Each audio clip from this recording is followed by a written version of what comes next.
Welcome to the exciting world of the movies. That's right, Kino lovers. It's time to return to the movie graveyard and dig up one of the most exalted horror franchises of all time. That's right, we are, after a 6-year hiatus, we are peeling back the layers once again on the one and only Frederick Krueger. Exactly. We're peeling off the fucking skin, if you will. Like it's already cut up, looking like a pizza and shit. We're gonna peel off those layers and fucking. We got so much to discuss. We're gonna just jump right into it. We're rolling off the Blu-rays here. You guys might be going with all the DVD. Either way, they put some like new fancy New Line logo, which I saw these films originally in the theater, and that was not the logo. Like they did not have CGI logos back then. So we're just going to go from the very beginning of the actual film. And the actual first thing you see before even the credits start, you get a very, would you say, philosophical opening quote here? This is some fucking deep-ass fucking 800,000 IQ shit here. It's beyond 4D chess. So that's where we have it paused, the 17-second mark, around the 15, 16, 17-second mark on the Blu-ray. I hear police sirens in the background. I wonder if the local police are engaged in a pursuit of a pedophile, Zach. Oh yeah, they're finding them the pizza gate. We've already mentioned pizza twice in this episode. How many times fucking are we in on it? Is this a big conspiracy? How deep does the rabbit go? So we're gonna get it rolling here. I'm gonna say 1, 2, 3, go. And when you hear me say the word go, please hit play on your remotes. Are you ready, Zach? I am ready, baby. All right, 1, 2, 3, go. So the quote says, "Sleep, those little slices of death, how I loathe them." Edgar Allan Poe. So before we started the movie, we were setting up, and we were doing like how can we commify this? How can we gamify this quote? Fucking skeet. How I like we were talking we came up with this great quote, and then like we gotta change the name a little bit. And what'd you say first? I think those little slices of cane, how I release them. No, what'd you say for the name first? Oh, I can't remember. What was it? David Allan Coe? Edgar Allan Coe? If you're going, isn't he the guy who sings, "If you're going to be dumb, you gotta be tough"? No, he sang another song that was on a Jackass soundtrack. The fucking oh man, I think it was on Bad Grandpa's soundtrack. Oh, okay. We were just laughing. Edgar Allan Coe. I hope that's funny to people besides us. Yeah.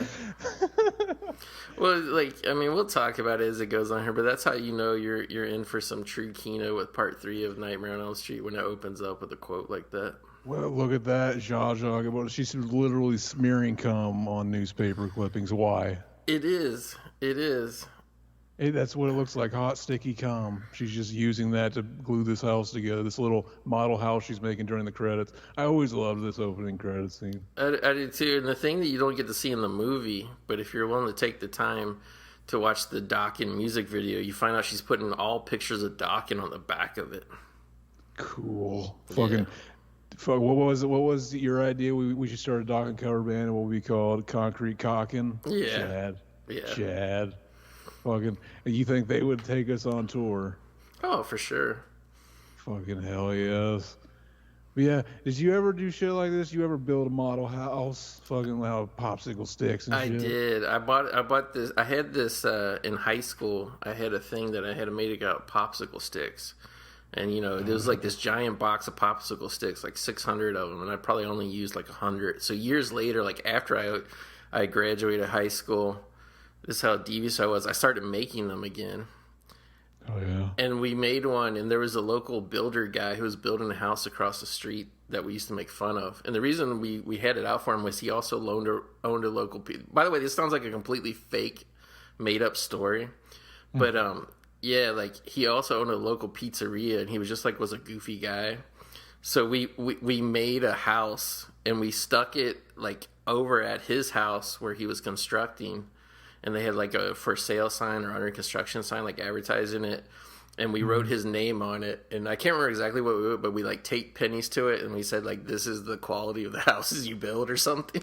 Oh yeah. And it was right across the street from my house, so I actually saw him go up and find it. I actually got to watch the guy find it and look at it. I guess I should explain that the guy's last name was Penny, so we taped the pennies at another. Fuck it, I'll say his name. Who cares? Another Find Dave Penny house. It wasn't a malicious prank. It was just a goofy thing, and the guy was so fucking confused when he found it. You're literally trolling him just because his last name was Penny. Yeah, we did. And for years, so even awesome. after that, I bought pizzas and stuff from him. So, well, you should have blared that song "Penny and Me" by Hanson. It's Penny and me tonight. Like fucking, just stand outside his window holding it over your head. Holy shit! Yeah, I don't know that. I can't remember what exactly year all that happened, but that song might not have been out yet. Let's actually talk about Nightmare on Elm Street 3, though. We're in such goofy moods tonight. We are. It's going to be rough, unfortunately, Elm Street fans. But yeah, like I was all in on the Freddy Krueger franchise as it was happening. I didn't see the first one in theaters for some reason. I think it had like spotty distribution because like New Line became a much bigger company like off the success of Nightmare. Mm-hmm. But yeah, part 2 onwards, like I was all about that shit and dressing up like Freddy Krueger for Halloween stuff. So like when this movie, by the way, I have a very bizarre story about when I went to see this movie, but we'll tell that later.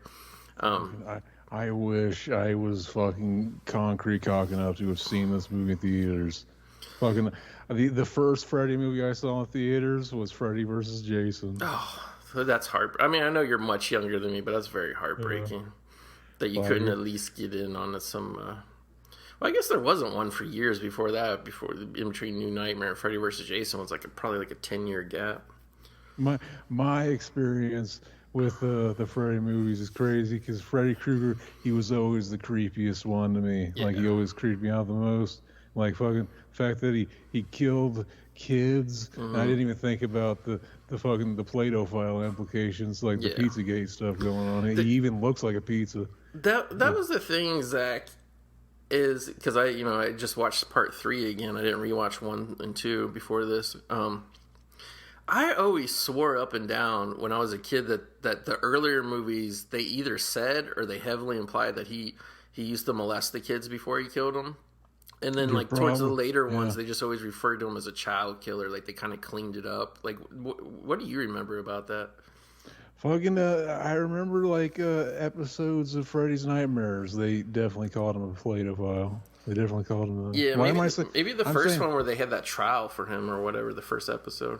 I'm using the fucking the YouTube lingo. You don't have a YouTube. I could just say the word. But fucking Play-Doh is just more entertaining and fun. Oh, it is. I would still say Play-Doh file. Exactly. But yeah, this movie starts out a brand new girl, a brand new Nancy, if you will. The new kind of heroine of the tale. And it's played by a huge movie star, Patricia Arquette, before anybody knew who she was. Patricia Arquette, one of the biggest Kino. Obviously, the truest Kino she was ever in was fucking Boyhood, or whatever that movie was, where fucking Richard Linklater, he made it over a period of 20 years. Remember when that came out, and that was the huge selling point? It's like Boyhood. Well, Richard Linklater, he made it over a period of 23 years. Fucking everybody told you that. Like, it's a great idea, but does anybody remember that movie now? I was gonna say I'm very ashamed that I never went to see it. I might own a copy of it somewhere. I could be wrong. It was okay, but forgettable. But Patricia Arquette, I'm sure she was in a lot of stuff. But the movie that, even though I saw this, I just didn't know who she was at the time. The movie that made me a huge fan, that made me start trying to see everything she in, was True Romance. Like I was how old I was when that movie came out. Why is Freddie making her run in pudding? Yeah. It's kind of funny too because she's just running in press. She's not taping multiple steps. She's just running up and down in place. That's some snack pack shit right there. They got a giant snack pack and they put her in there. Fucking filmed it. That was how they got that shot. That's what it looked like. Apparently, this coming up here, this was a failed special effect, but when she looks down in a second, she'll see that the girl is a skeleton. I always thought that was an awesome effect, like that little like kid burnt face skull, always with the burnt hair on it, like that always stuck in my mind. But apparently, I was reading something. It might be the official Nightmare on Elm Street book that came out in the early '90s, and like the guy was like, oh, like we didn't get the prop done in time, so we had to like just glue this piece of crap together like 10 minutes before we shot it, and it was falling apart. But it's kind of funny. There was like a great optical effect there where she showed all these kids hanging from nooses, and like you could tell it was like layered in with old school opticals. Yep. Fucking the blue lighting on it fucking looked like a matte painting. Very Chad. It was. I like that style effect better than the digital ones now. By the way, this always like blew me away. Like right here, I think is when I knew that this Elm Street one was taking it up a notch from the previous ones, was when Freddy's hands come out of the sink handles, and then like the way the copper bones come out, like they're bones for his hands, but like it looks like plumbing. Like there's just a level of special effects in this movie that they didn't have on the previous ones. And then that fucking shot, I always cringe at that shot because anytime I see somebody, like the thought of like cutting. Like whenever I see people that like do that, like those people that have really bad scars, it's just like fucking. That always just makes me like, oh man, I can't imagine that fucking. And then I guess they do that. Like people commit suicide that way because like it has less nerve endings or something. I found out, and it's just like, oh, fucking it makes sense now. But like the guy, even though it's like, oh, it would technically it wouldn't hurt less than doing it anywhere else. It's just like no, put it there. It makes my skin crawl. It's so weird. I think it's funny too because I don't know if you remember this, Zach, but like they would always show people slitting their wrist in movies like that. And then I remember when I got to be like maybe in high school or something, people were like, that's not how you do it. If you cut it that way, you won't really die that way. Like you really got to cut it like the other direction. And I'm just thinking, and they would say, like, because if you cut it the other way, the vein will just seal back up or something, and you won't bleed enough to die. And I'm like, I don't know. Like, I think if you cut yourself like that and sat around long enough without going to the hospital or somebody finding you, I think you still would probably bleed out like that. Fucking exactly. Fucking, this is not the kind of thing to think about, fucking, but that's where your mind goes when they put you in an insane asylum with a bunch of suicidal kids. Exactly. For this movie, which is a great idea for the movie. Apparently, that was one of the early remnants of Wes Craven's original script, because apparently they originally wanted to go to Wes Craven like, oh yeah, come back, make the third movie, because he didn't like the second one. He thought, oh, it breaks all the rules. Yeah. And then like fucking it does, but I enjoy the second one. By the way, I know they say that. I love the second one, and they're like, oh, it doesn't, the rules or whatever. It's like, I think when you make a part 2, you don't really know what the rules are. Yeah. If it was like part 6, I could see the complaining, but like the thing that like, and I'm sure I defended on the episode me and Corey did for it a million years ago, but like the thing that works for me to part 2, they're like, oh, he comes in the real world, he can't do that. I'm like, but the story is he's possessing somebody's body, so like, why couldn't he transform into Freddy Krueger and kill a bunch of people at a party? You know what I mean? It's a loophole Freddy's got. And that's one thing I did like about Freddy vs. Jason is it's like they acknowledged that like fucking Freddy can do that again when he does the caterpillar thing. Fucking, you almost thought part 2 wasn't canon or something. It's kind of weird too. Like it's kind. I think it's interesting too. Like when Freddy kills people in real life. Like in the first one, like he's slitting the girl up in the dream and she's like flying up on the ceiling. And then there's like other ones where like later on when he kills the girl with putting her head through the TV, her head actually goes through the TV. But like with Kristen, in her dream, Freddy's like hands were coming out of the knobs and slitting her wrist. But in real life, she was slitting her own wrist. So like I think that's even scarier. Like the ones where like he's not even physically doing it to you. Like in your mind he is, but you're actually doing it to yourself. You know what I mean? We just saw the introduction of Nancy looking very Stacy with that gray hair strand. Yeah, by the way, like, I don't know, like usually, you know, you don't like to go out of your way to comment. Like, I've heard some people, some fans, some whoever comment on Heather Langenkamp as Nancy not being, I guess, hot enough, sexy enough, whatever. to play a leading role, like, you know what I mean? And I'm low T. It's very low T take, even if it was true, but it's not true. Like, you know, she was just more like a young, innocent girl. But this one, she's like older in her 20s, and like she's got that big 80s hair. She's got that gray streak. The way she dresses is very stylish, and she's very power Stacy lead role in this film, I think. Big fucking Stacy, big mommy milkies. Oh, for sure.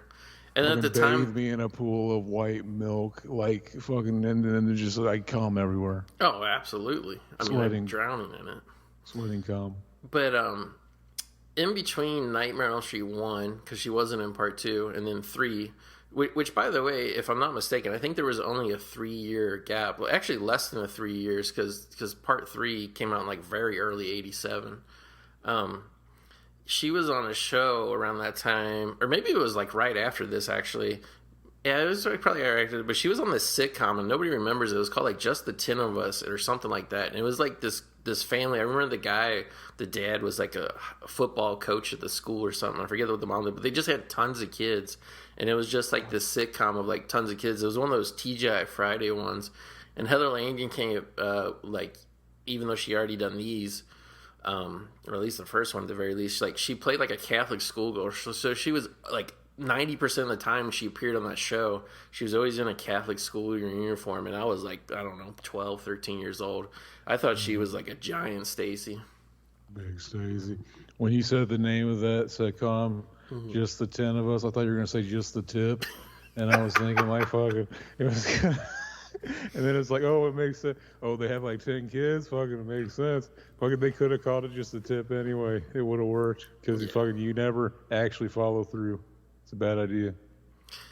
But I just think Heather Langenkamp was a great lead for these. First of all, I always thought her acting was good in these movies, like, you know, especially for how young she was. But I thought she actually kind of looked, I don't know, she looked real. She looked like a girl that like you would have went to like high school with, you know what I mean? Hell yeah. Fucking, in the first movie, they actually did like play her down to look more like a high school. Now she looks like an adult. Yeah. Now she's big Stacy. Well, clearly, you know, there was like a time jump that, you know, that calendar-wise with the years of the movies, which that's another thing. I feel like when they make sequels, for the most part, people, like if it's been like 10 years in between movies, people are like, 10 years have passed, and they write it in the story. Where this is obviously, you know, like later in time, because they refer to her as a grad student, and she's going to be an intern at this psychiatric hospital for the kids. But I mean, in the original movie, she's only 17 or 18. It's like by the time you're a grad student, you're well into your 20s. So, you know, like, yeah, exactly. I think this is probably supposed to take place maybe 5, 6, at the most, maybe 7 years in the future, but it was really only 3. They did that in those first, like fucking, they did that with Friday the 13th. Yeah. Like part 5 is taking place fucking. When did that take place? You know what was funny is I never noticed he had that face paint on until watching the Blu-ray. And they never like really address it. It's weird. Like, yeah, I remember somebody mentioned, like, they were watching the movie. They were like, "Oh yeah, who's the kid that has the face paint on?" And I was just like, "Who?" Fucking. And then they're like, "Yeah, he has face paint on." I was like, "I never noticed." Fucking. And yeah, I never noticed until I saw it on Blu-ray. Yeah, like we kind of talked over it, but they introduced all the kids at the school. Let me look at the cast list real, because I know their real names pretty much, but Joey was the boy with the fucking the face paint. He was the little Three Ninja knuckle up kid. He was in it. So Ken Sagoes. No, in Three Ninja Knuckle Up, that's how they had war paint, because they usually had the mask, but in Knuckle Up, the gimmick was they have war paint. Oh, okay. Just to get rid of the mask. So, yeah, we have Patricia Arquette, which we talked about. She's Kristen. We have Ken Sagoes. He plays Kincaid. Rodney Eastman plays Joey. He's like the kid who can't talk. Kincaid is just like an angry guy. He's just in the hospital because he's angry. Stacy Jennifer Rubin plays Taryn. She's like an ex-junkie girl. Bradley Gregg plays Philip. He's supposed to be suicidal. And then Ira Hayden plays Will. He's like the nerdy guy in the wheelchair. And like basically, yeah, it's like they're all in because of their emotional problems and all that kind of thing. But like I could never really exactly tell, even watching this time. Are they in the hospital because their parents thought they were going crazy because Freddy's after them? Or did Freddy just start getting after them because they're in this particular hospital, if you know what I mean? Yeah, I guess I would just assume it was like, yeah, fucking, they must be the kids of, the next generation of the parents that fucking burned them before.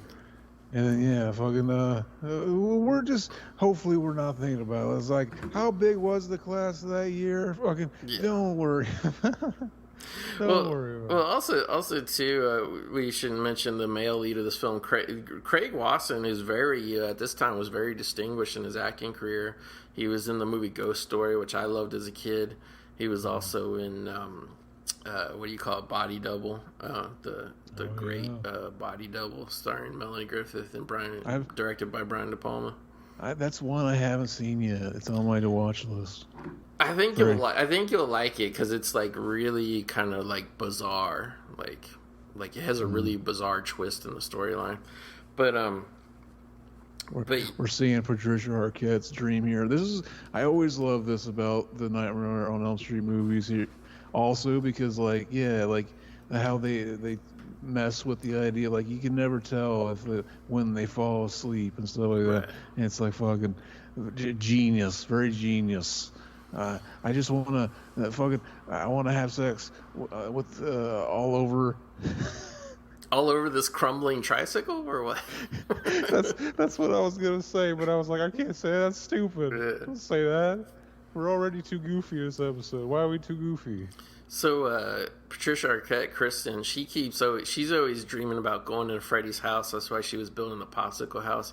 But that's one thing that kind of like, I get that they were playing fast and loose with kind of the continuity and rules and stuff, but like Nancy's house, this is supposed to be a recreation. Obviously this is like a fake version on a soundstage, but the house that was in the first movie that Nancy lived in, ended up later on, everybody called it Freddy's. I think even this house, some little ghost kids say, oh, that's Freddy's house or whatever.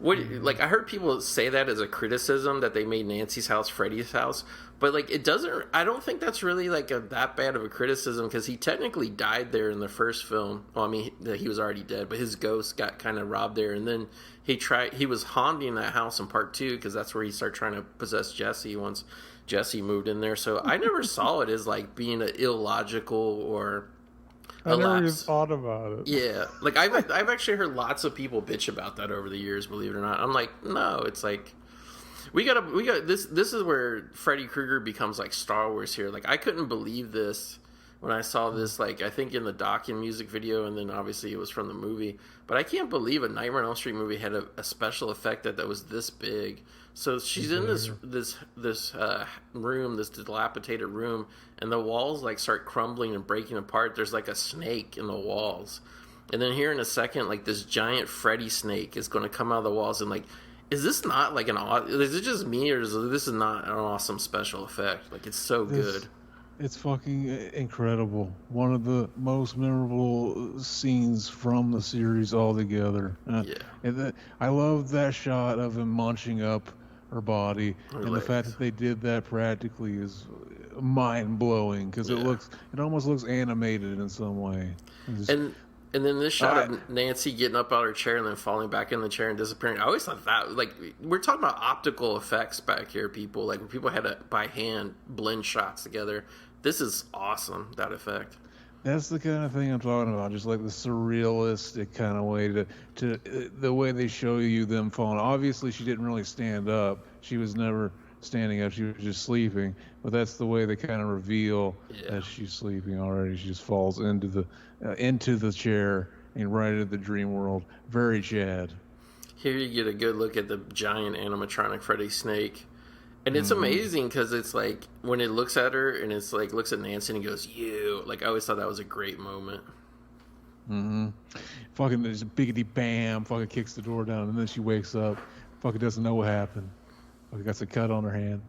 Fucking this is a fun movie. Fucking my boy Mac, he went back and rewatched all these movies recently. He did not watch these movies a lot growing up. And that's what's so funny is for me, this was like I was gonna mention like fucking I was too creeped out by Freddy, and so like yeah, I remember like the first time I watched any Freddy movie was like fucking well, and I think the newest one at the time was New Nightmare, Mm-hmm. and fucking. I watched them all in order. I didn't skip any of them. Watch any of these out of order. This is the first series I ever did like that, because I was old enough to like know better. Fucking, back when I was a fucking dumb, low T, low IQ little shit. Fucking, I didn't know how to read Roman numerals, so I didn't watch the Friday 13th in the right order. Uh-oh. Fucking, Yeah, like, I wonder why they went with Roman numerals. That's kind of it is visually more cool looking though. yeah, it is. Yeah. I don't. You know what I like is like the Roman numerals when like they put them in like the special fonts, like the Halloween 3, where they make it all chrome looking and shit. I don't know. I like that. Fucking But, chrome. Everything's chrome in the future. But I kind of grew attached to like the shittier movies that like would just put like the regular number. Like I missed the way that looked, and it became, even to this day, that's why like they won't do like say Doctor Strange 2. It becomes Doctor Strange in this adventure. Like they're so afraid to do that. I miss when sequels actually had the numbers in them. You know what I mean? Exactly. Fucking something awesome about that. Fucking we like. Well, at some point they're gonna come back. It's like we like sitting there watching, binge watching fucking TV show. Like, why wouldn't you bring numbers? But at some point, everything comes back. But fucking, I'm excited. Fucking, I like the numbers. I forgot too. There's also a girl in the group who keeps putting cigarettes out on her hand to stay awake at night, and her dream is to become an actress. But they're doing all the taboos. Fucking, they're not pulling any punches with the fucking mental illness in the movie. And these are some troubled kids. Fucking burning yourself, mutilation. Fucking she's a drug addict or ex-drug addict. What about him, the fucking bootleg Corey Feldman that was like technically a more official Corey Feldman than the real kid? Yeah, so his thing is just that his parents or whoever thinks he's suicidal. That's why when he does his little puppets, we should say he makes little marionettes, but he can't carve them out of wood because they're afraid he'll slit his wrist. But he really doesn't seem like really, like, I don't know, he doesn't have like a real problem. Actually, none of them really have real problems except for Taryn with her drug dependency. You know what I mean? Like, yeah.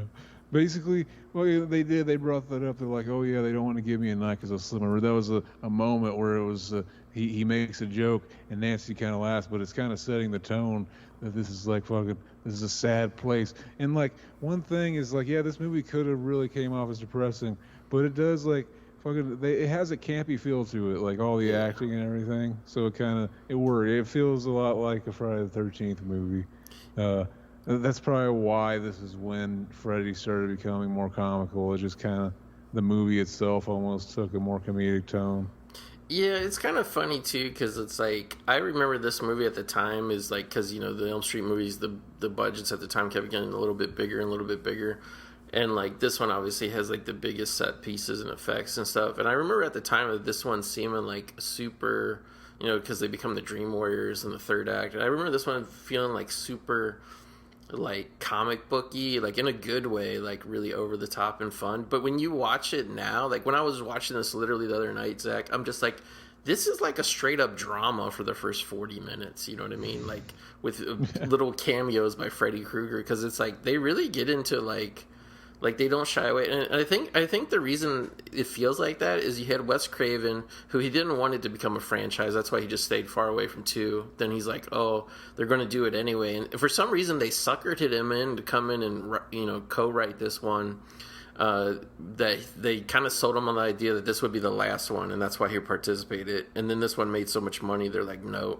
Like, you know what I mean? Like, it's going to keep going. But, So they got him, and I don't know if he's credited or not credited, but I know it's like, actually his credit, but the screenplay is by Wes Craven, Bruce Wagner, Frank Darabont, and Chuck Russell. So, and Chuck Russell is a pretty good director too in his own right, but like, just think, like, we have a Nightmare on Elm Street sequel that's co-written by Wes Craven and Frank Darabont, like the dude who would like go on to make Green Mile and all that kind of shit. You know what I mean? It's like, and Shawshank Redemption. So it's just like this movie, even at the time, like had a pedigree. And yeah, if I remember right, the reason Wes Craven's name is is because basically he came up with the idea for it to take place in the mental institution. So like because most of the movie, like that's the main idea. He still got it, but like it is mostly rewritten. Apparently his original script was like really dark, like he went even darker with Freddy, like had him like fucking doing all kinds of this crazy shit. I forgot some of the stuff I remember hearing. But, like I always wanted to go back and read that. Like they needed like fucking make novelizations or something out of those. Fucking I'd go back and read what could have been the Wes Craven. That would be awesome. With his draft of the screenplay, he went full Abe Snake. Hell yeah, it's fucking the Wes Craven circumcision, if you know what I mean. Exactly. I don't know, like it's just weird because it's like I just like this movie. Like I've always loved this movie. Like this is one of like, I mean I don't know what I'd rank it, number 10, number 15, whatever. But like this is just one of my favorite movies of all time, along with the original. Like really the first 3. And then, like, 4 through 6, I still went and saw them. I still enjoyed them. But, like, to me, the first 3 are, like, classics of this series. But just, like, rewatching it again, there's so much imagination. Like, there's so much shit that blew me away, and it still blows me away. Like, when I was a kid, I went nuts for this scene here, Zach, where you see the clay marionette thing, like, with the kind of time-lapse turn into, like, the Freddy Krueger. Like, it's so fucking awesome. And then, like, the way it, like, you know, the fingers come out of the hands. That's another thing too, is I always liked it. They did it in part 2 as well. Like I always liked like the nightmare visions where like Freddy just grows the knives out of his like actual fingers. I thought that was cool. Fucking the fact that they never. Oh man, I always forget about that when he grows big. Up. Yeah, like fucking really cool. This is one of those movies where every effect is like holds up unless it's like a digital effect. Yeah. Like so if it's one of the like the cartoon ones. Yeah, like fucking for whatever the early CGI or however they did that. I don't know what that would be, but yeah, I always remember this kill where he fucking slits his wrists and pulls his veins out or whatever they are, arteries. Like the whole imagination of the sequence. This was my favorite sequence of the movie when I first saw it. Like it just seems so gruesome the way you're actually seeing this kid's veins being used like marionette strings, and the makeup's good coming out of his arms and legs for it. Fucking, it's very good looking, very Chad. I remember I was like, if you remember the beginning of Freddy vs. Jason shows this shot right there, and I was just like, oh man, I love seeing that on the big screen. I just wanted to fuck those wounds in his hand. Just fucking rub my cock in there. That's how much you love that special effect. See, stuff like that, I wish, like, maybe like, take stuff like that. Let's make it a little consistent. Like, I would have, even though it's a way to explain, like, oh, that's how he snuck out through it. I would have left that out. Like, he just dissolves through the door. Yeah, like, and that's like, it was like, okay, how much magic does Freddy actually have where he can, like, make somebody just walk through a door? You know what I mean? Mm-hmm. But it's like, I don't even think you really needed that shot, because we could just assume that he sleepwalked and like everything wasn't quite as locked up as it was, and he was just able to open doors in his sleep to get up there. You know what I mean? Yeah, the shot itself looks very odd with the green screen. I would have just taken it out. I'll just take it out. Yeah. I wonder if they originally took it out and like somebody had New Line, like Robert Shea. He's like, fucking these fucking test audience kids are like, how the fuck did he get on the roof? How the fuck did he get there? We got to go shoot another scene. I'm sorry, Chuck. Well, like, it was very odd that this movie came out at the time in, like, February, because that was, like, a time where you didn't really bring out a lot of big-name movies. So, like, with these, I think it's really, like, they just made them as quick as they could, and as soon as it was done... And I know some of the later ones, like 4 and 5, they just picked a release date. Like, is Freddy see-through because he's a ghost, or just because the green screen isn't good? I could never tell, like, when it shows him in the sky. Why is he see-through? I never even thought about that. Yeah.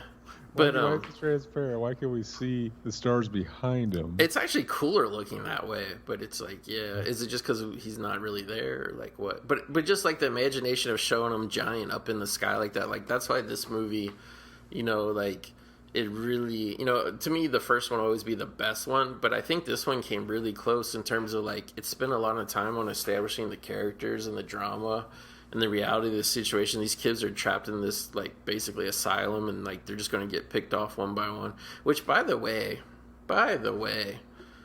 they totally remade this movie with that New Mutants movie, that comic book movie a couple years ago. Did you see that one? I remember people were talking about how it's basically a remake of this. Yeah. I never saw it, though. It's a decent movie. Like, I know you're not in the whole comic book thing, but, like, if you were to watch one, I think that one would be probably more worth your while than the other ones. But if you were gonna hang out with any one of these kids, who would it be? Probably Joey. Fucking hell yes. The first thing we thought about was probably like, oh yeah, which one's the hottest? But then it's like, oh yeah, they're in high school. Then it's like, well, fucking Joey, he's probably cool. Fucking the nerdy kid's probably cool too. Yeah, the nerdy guy's cool. He plays Dungeons & Dragons. I was going to say, yeah, because you said they're in high school. Like, yeah, when I was young, I would want to hang out with Patricia Arquette. But, I mean, now, like, you know, just to hang out, like yeah, I would hang out with Joey just so we could watch him put little tears on his face, and he wouldn't really bother you. But, yeah, the nerdy kid, too. Probably Kincaid would be the best, because you can tell Kincaid probably just like to sit around and drink and get high. And because he's, like, a real smart ass. Like, I liked when Philip slept walk out of the room. He's like, have a nice stroll, asshole. Hell yeah. His voice is so fucking Chad. That's the pinnacle Chad voice. They got it all wrong. I think that's why Ken Sagos got casted all the time. Because he looks like a kind of like a tough, he's kind of like a stocky guy, you know? Mm. He's almost like physically, he's almost like an Ice Cube type of guy, body type wise. But he's got that voice where he's just like I love later in the movie where he's like, Freddy, you burnt face pussy. Fucking Chad. Where you at, Krueger? What a king. What a king. I would literally kill to sound like that. I know. But, yeah, like, it's just like, I know we're just kind of like breezing through it and talking tangentially, but just everything about this, like, I realized, you know, because I watched this over and over, and like in the late 90s before DVD had came around, I went and like Kmart bought like those little cheap versions, those like $9.99 versions of like the first three movies. So I watched these first three over and over, even like years after they had come out. That green outfit was very Stacy on our girl there. It was. But I just like everything about this movie. Like, to me, it almost gets better with age. Because, like, when I was a kid, I liked all the Freddy stuff, all the horror stuff. And now I just love the whole movie. Like even the old lady, whatever, that runs the insane asylum. Like even I like her scenes where she's arguing with Craig Wasson all the time about how to treat the kids. Because he's trying to get them on an experimental drug to keep them from dreaming. Because, like, they're basically just staying up for weeks at a time or as long as they can. Yeah, we haven't even mentioned our boy fucking Morpheus here. Fucking Lawrence Fish. I think he was actually still credited. I could be wrong. I think he was actually still credited as Larry Fishburne back then. He's the maintenance guy or something at the hospital, and like fucking we're getting to the scene where he says "Welcome to Primetime," but everybody knows this movie. This is a classic. Yeah. Fucking, we're at that scene where she's burning her hand with a cigarette. But like fucking, I was thinking like. Oh yeah, I was gonna mention they're watching Critters. Amazing. Yeah, like she's the watching. Which, by the way, remember we talked about that, Zach? On by the way, I keep wanting to call you Trev. I don't know why. I keep wanting to say Trev, but so if I call you Trev, just roll with it. Start talking about X-Men or something. But remember when we did Ninja Turtles? I told you, Zach, like, remember back then, all New Line movies, no matter how many years after it came out, they always wanted to reference Critters for some reason. You know what I mean? They did. Like, this one makes a little more sense than Ninja Turtles, because it's like, you know, just 3 years maybe after Critters came out. But they secretly knew what their hugest fucking franchise was. They were fucking red-pilled the whole time. So He just played it off. there's this sleazy orderly guy who knows Jennifer Rubin used to get high, and they kind of imply that they used to hook up and have sex at the, like he would whatever go in her room, have sex with her at night. But he says, "Hey, I got the keys to the pharmacy, welcome to Crystal Club Meth," or some bullshit. But like, I don't know if did you notice this when you were watching this other night, Zach? He has a line that they took out and his mouth is still moving. It's like the end of the line where he's like, "Oh, I got the keys to the pharmacy," and then he keeps talking and she's just looking at him. But they're like, I put the subtitles on, like I went through all the different like audio tracks on the Blu-ray to see like, oh, is it just this audio mix missed that line or something? It wasn't on any of the tracks, so I have no idea what his mouth clearly says a whole nother sentence, but they just like, I guess they wanted to take it out. Like maybe it was like he said something like really vulgar that the MPAA didn't like. I couldn't understand it. It was just weird. I never noticed. Noticed. It was really yeah. What a scumfuck. I know. Or is he the biggest jet? Like, I don't know. Sometimes it's just like, is that worth joking about? Is that worth joking? You know what's kind of funny about it? I think when you watch this movie in 1987, you're supposed to believe he's a well-hung Chad. But like now, like yeah, he's the most, because he's clearly a guy at his youngest, late 20s, probably more like he looks like he's in his mid 30s, and he's trying to get this like 17, 18-year-old girl who's a drug addict, by the way, to get high with him and have sex. So it's like to relapse. Yeah. Fucking you once a junkie, always a junkie. Fucking what do you say? Yeah. Some asshole thing, some asshole type beat. That was a great moment where she's watching TV, and obviously she's fell asleep, but we don't quite know that yet. But she's watching, and I can't believe they got Dick Cavett, who was like a big talk show guy back in the day. They're doing like this fake talk show with Dick Cavett interviewing Zsa Zsa Gabor, and then all of a sudden Dick Cavett turns into Freddy Krueger, which that's not a bad call because Dick Cavett kind of looks like Freddy Krueger before he got burned up. Is his name Dick Havoc? It could be, but I think isn't that the singer for AFI, Dick Havoc? This is like Danny Havoc or something, like Davey Havoc. Davey, yeah. So yeah, here we have it. Another mind-blowing effect of the arms come out of the TV, grab her, and then Freddy's head comes out of the TV. And it always like creeped me out, like how the antenna ears are moving on top of Freddy's head. Yeah, it is weird looking. Yeah. And obviously you can kind of tell, but it's cut really good that it's a combination of, a close-up of Robert Englund as Freddy and then also like a dummy head and stuff.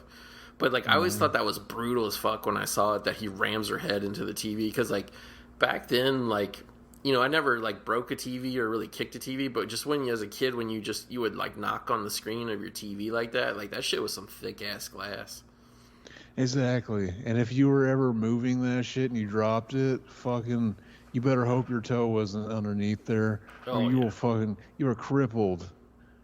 Fucking, it might even destroy your fucking floor. It could. That shit was heavy as. It's so crazy. Like, yeah, we don't even have, like, some people will never know that. That's so funny. Like, so they just never experience it. So yeah, so here we have the and these are good scenes too at the graveyard, the cemetery, where they're doing I think that girl, the girl who got her head through the TV, I think her character name was Jennifer. Yeah, he's at the funeral, and then he starts talking to this nun that he's seen around the psychiatric hospital campus. And then, like, this nun is, like, obviously, like, they play it up, too, with the creepy music, that there's something off about her. But, like, even these scenes, it's, like, I don't know. Like, to me, like, everything, like, the acting, everything is, like, a notch above in this movie of what you would not only get in a horror movie now, but especially what you got in horror movies back then. You know what I mean? Yeah, like, lucky of them to have the foresight to be like, fucking, okay, we did the first movie, we did the second movie, we want to make a franchise, and clearly they were like, fucking, I noticed that it got darker, the film did. Is this going to do a dissolve? Yeah, I noticed that too. Like, it gets really bad quality for a second. You're like, oh, why did the print get bad? It's like, oh, it's because watch this. When they come out of the dissolve, this scene is pretty fuzzy too. And then they're going to cut to a close-up of, I think, him touching the doll, and all of a sudden the film will get, like, way clearer looking again. Like, see it all of a sudden. Isn't it so fucking awesome that we're Kino heads enough that we know Yeah. the tricks coming before they happen. People nowadays they'll never do that. They'll never know that. Which by the way, if I ever do make another terrible movie again, which I don't know at this point if I will or not, but if I do, I want to put in every old school Kino trick like that.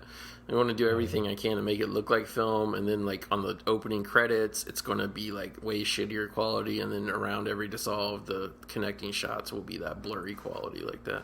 Oh yeah, yeah. Oh yeah. I was just gonna mention the fucking. That was lucky that they let. Basically, this movie starts a new trilogy, the Dream, because the titles match. It's kind of a cool little motif they had going, like fucking the Dream Warrior trilogy or whatever you want to call it, with fucking Dream Warriors and then the fucking Dream Master, fucking Dream Child. We can all just forget Dream Child exists. Nobody gives a fuck. Or what do you think about Dream Child? Do you think it's the worst? I mean, maybe in a way, but like it's weird too because like Dream Child, like at least there's some visuals, like there's some like kind of weird gothic visuals that Stephen Hopkins, who directed Part 5, tried to put. I think in a lot of ways, even though I like it, I think in a lot of ways it's like a toss up.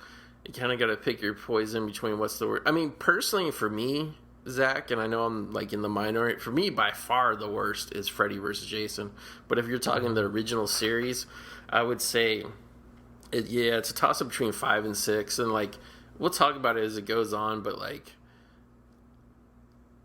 I think starting in Part 5, that's when Freddy's makeup started getting really low quality, personally. But where it looks like a fucking a mask he got at Sears or something. well, it just looks like it kind of started in this film actually. Like my favorite Freddy look, because you don't see him that good in Part 1, and like he kind of looks different in different lighting. In Part 2, you start seeing him real good, and he looks very sinewy and wet and like goopy looking. And this one, like this is the first one where his makeup starts looking dry. But it's still good. It still looks like a burn effect. Like by the time you get to like 5 and especially 6, it's like this weird thing where like he has regular skin that's just been split open, and I never understood like that. It's like, no, he's a burn victim, and like it's not like he would ever heal up or have anything resembling normal skin again. It just like I never understood like the split skin look. He's supposed to look burned all over. I always love that in Part 2 also, like when he's like, help me, Lee. So like the way I always thought of it like is as if his skin is like when you get a scab, like before it like actually becomes a scab, it gets all gooey. Yeah, like his skin is just like that, and it always grossed me out. Well, I remember my dad too at the time, as we were going to see these as it came out. He made this observation. I think it's true.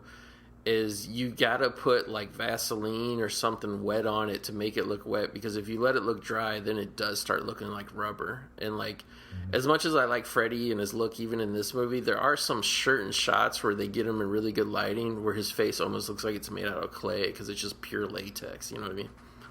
Hell yeah. Fucking they were not Kino pilled enough to know and foresee these problems. We would, if we could only have been there, we would have known. We would have told them like, fucking, you're making it too long and obvious, that shot. Fucking when the dissolve is coming. We're just waiting for it at this point.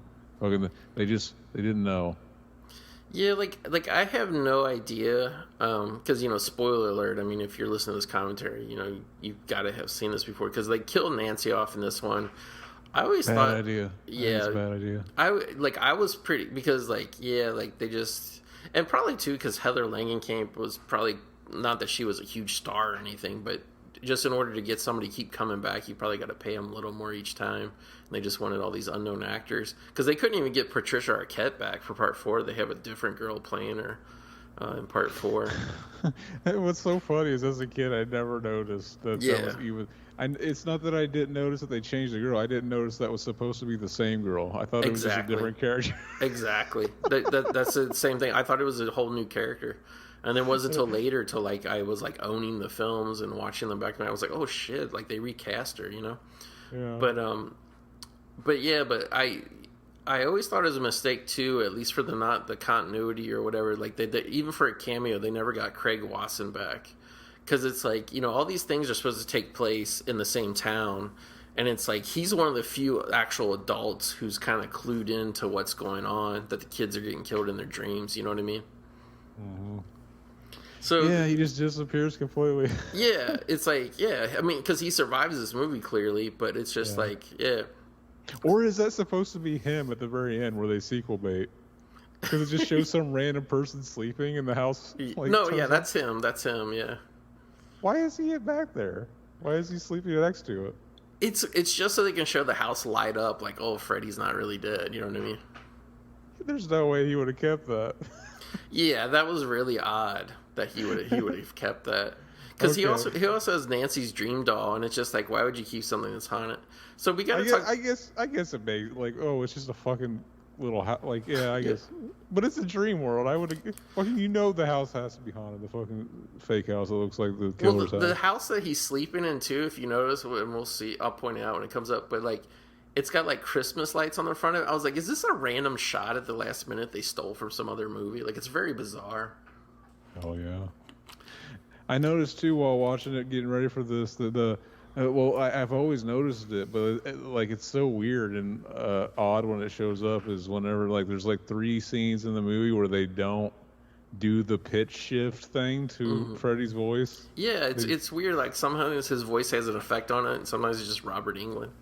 Yeah, he's just doing the high pitched Robert Englund Freddy voice. Yeah. Or did they do it on purpose because they wanted it to like, oh yeah, he's doing a lot of MTV promos. We gotta fucking the kids have to hear his cool guy Freddy voice. His clear enunciation when he's shilling the products for wanting, because there was like a number you could call back in the day, wanting 100 Freddy, some bullshit. I remember that, yeah. So this scene, they're doing a group therapy, and like, just like how Freddy has powers in the dreams, they established that Kristen, when she was little, she could pull people into her dreams when she had nightmares. So they're trying to develop her power. And isn't that funny that we're just now mentioning that plot point? I know, and we're like so deep into it. But but everybody knows. But so they do this like hypnotism for everybody to fall asleep, and they go, oh, it didn't work. And they're like, okay, let's take a break. And Joey follows the hot nurse out into a bedroom, and she's like, oh, Joey, like, clearly she's like 30 years old. She's like a rockin' hot lady. And she wants to have sex with this like emotionally stunted 17-year-old boy that like can't even talk. So something's up. But the rest of the Dream Warriors in the group, they're like, they realize be a teacher. She would be now. She wouldn't be a nurse. She would go straight into teaching nowadays. Yeah. So it's funny, but like they're going around the room. They're like, now that you're in the dream, what's your special powers? And like Kristen is like a world-class gymnast. The guy in the wheelchair can walk again. And he has magic powers. Taryn is like a badass, almost like Marvel Comics character. And then, like, unfortunately, Joey walked out of the room, but if he would have stayed in there, they would have been like, Joey, what's your special power in your dream? And he would have finally talked, and he would have said, in my dreams, I can fuck nurses. Exactly, and then this would have happened anyway. Then she would have just walked by and said, Joey. Yeah. Oh, yeah. So I sent you some research about this scene. In this scene, we're talking about the nurse is getting naked, showing her breast. And she's wearing a thong as a nurse too, and she's making out with Joey, and then all of a sudden she has a long tongue. So we kind of like, even the first time I ever saw this as a kid, I was like, wait, this isn't really happening. This is a dream, So yeah, so it's like in the final version of the movie, I had like a Mandela effect with this because I sent you those pictures, Zach. I had like the Fangoria that came out. So originally this woman was going to turn into Freddy, and they had the woman made up with her bare breasts, and she had a Freddy Krueger face, and it was like a really, kind of like beautifully and grotesque thing. And they put a picture of it, not the bare breasts, but the rest of it. They put a picture of it that looked like more like an actual still from the movie in Fangoria. So like, and after I had seen the movie, like I kept reading that magazine a billion times. So I had that Mandela effect that the female Freddy was still in the sequence. But then when you watch the movie, you're like, oh no. And I looked it up and found the behind the scenes pictures, and they're like, originally it was going to be Freddy with bare breasts, but we thought it was too silly, so we took it out. I think that's probably the most low-T filmmaking decision I've ever seen in history of Kino. They hired a female actress to fucking do all the Freddy makeup, and then like there's a picture of the on-set where Freddy and Robert Englund and the Freddy chick were hanging out, vibing, their titties out, fucking taking pictures. Yeah. Fucking so Chad, and we theorized like, do you think Robert Englund tried to like, hey, we'll never get to do this again. What if we have sex? Because it would technically be like I'm fucking a clone of myself that has a Exactly. pussy and titties, and I've always wanted to do that. And plus, if I'm fucking a clone of myself, it's just masturbation, so it's not even Exactly. cheating. It's not even cheating. Yeah. What a fucking shit. That had to have happened. From the picture, it looked like it happened too. What was cool too was that picture they took together. Like they were both in character in the picture. Like they were both like snarling and shit. I don't even know if he was married. If it's, would he have even been cheating? Oh sure. I mean, she would have at least on her boyfriend. But like, yeah, Spacey.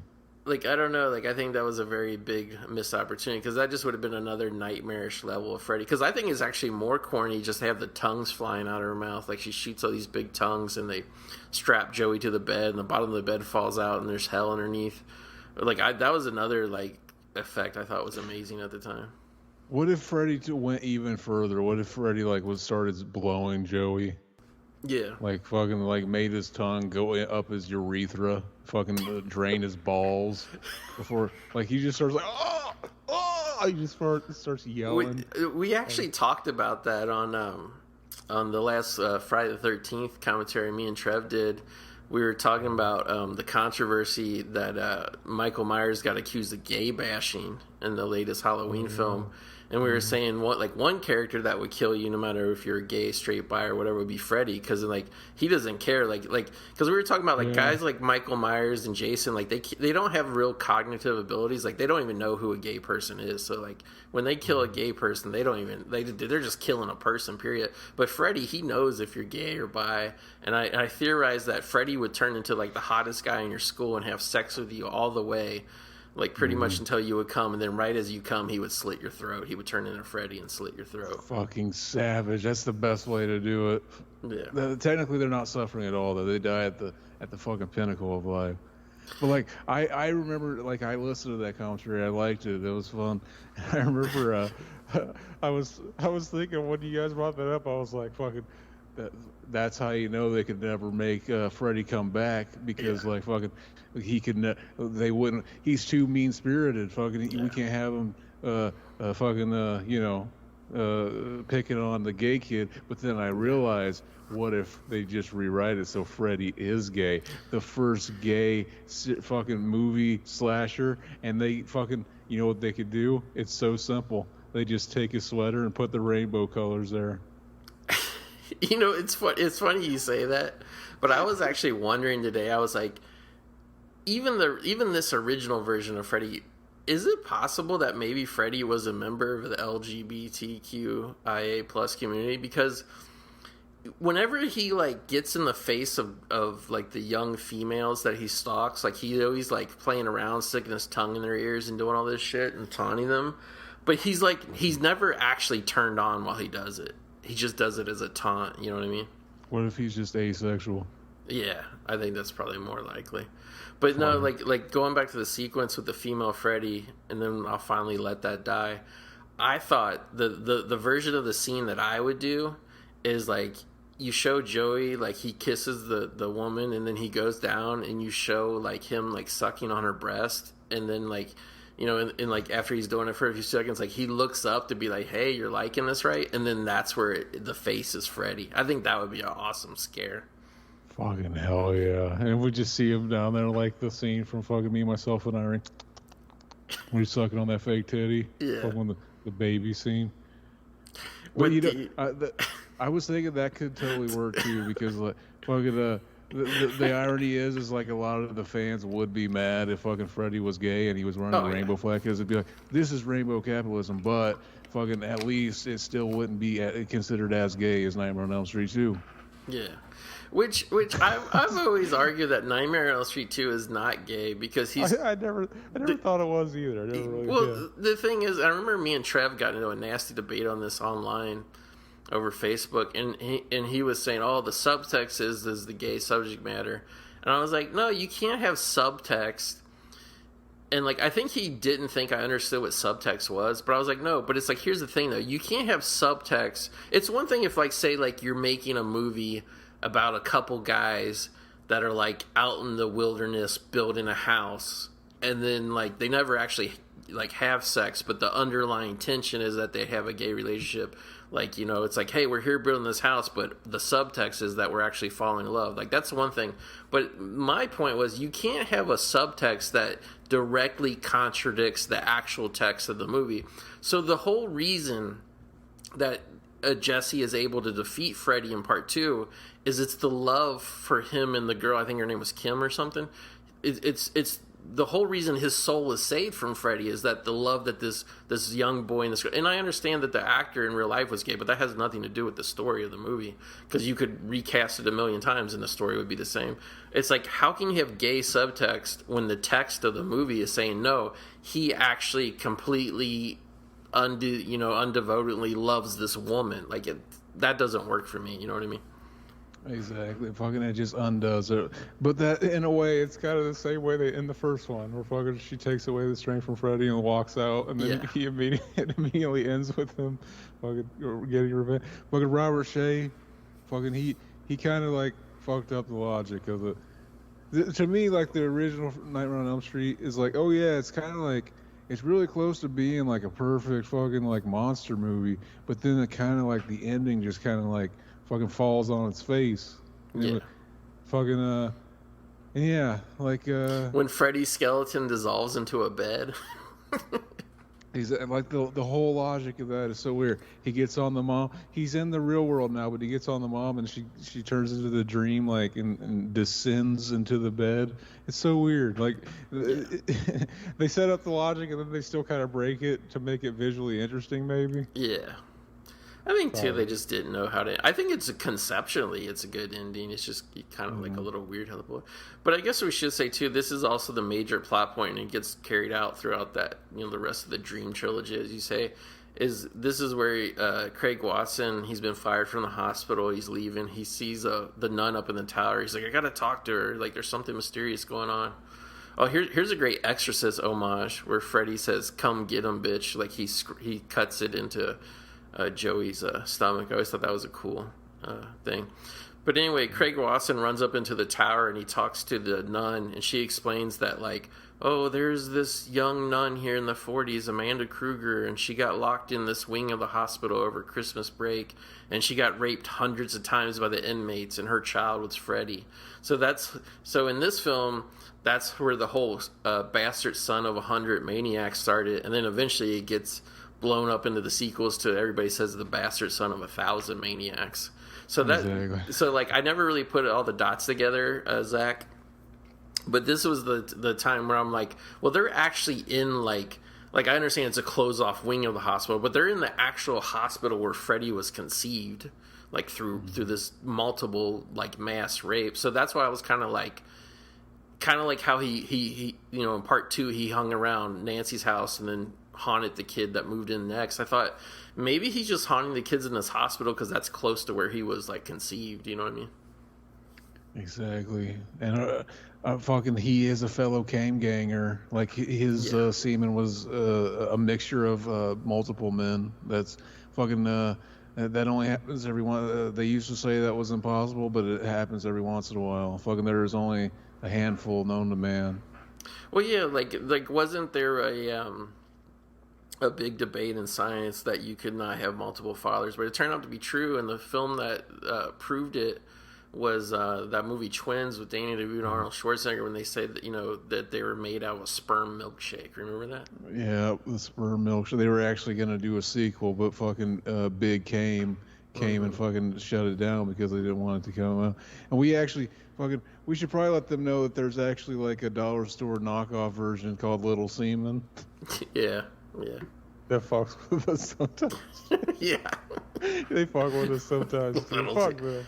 Well, the thing that's really dastardly is that Little Seaman pretends to be like almost like the craft beer of the semen world. Like they claim to be independent, they claim to be original and all this. They're just, all they do is steal our ideas and then do knockoffs.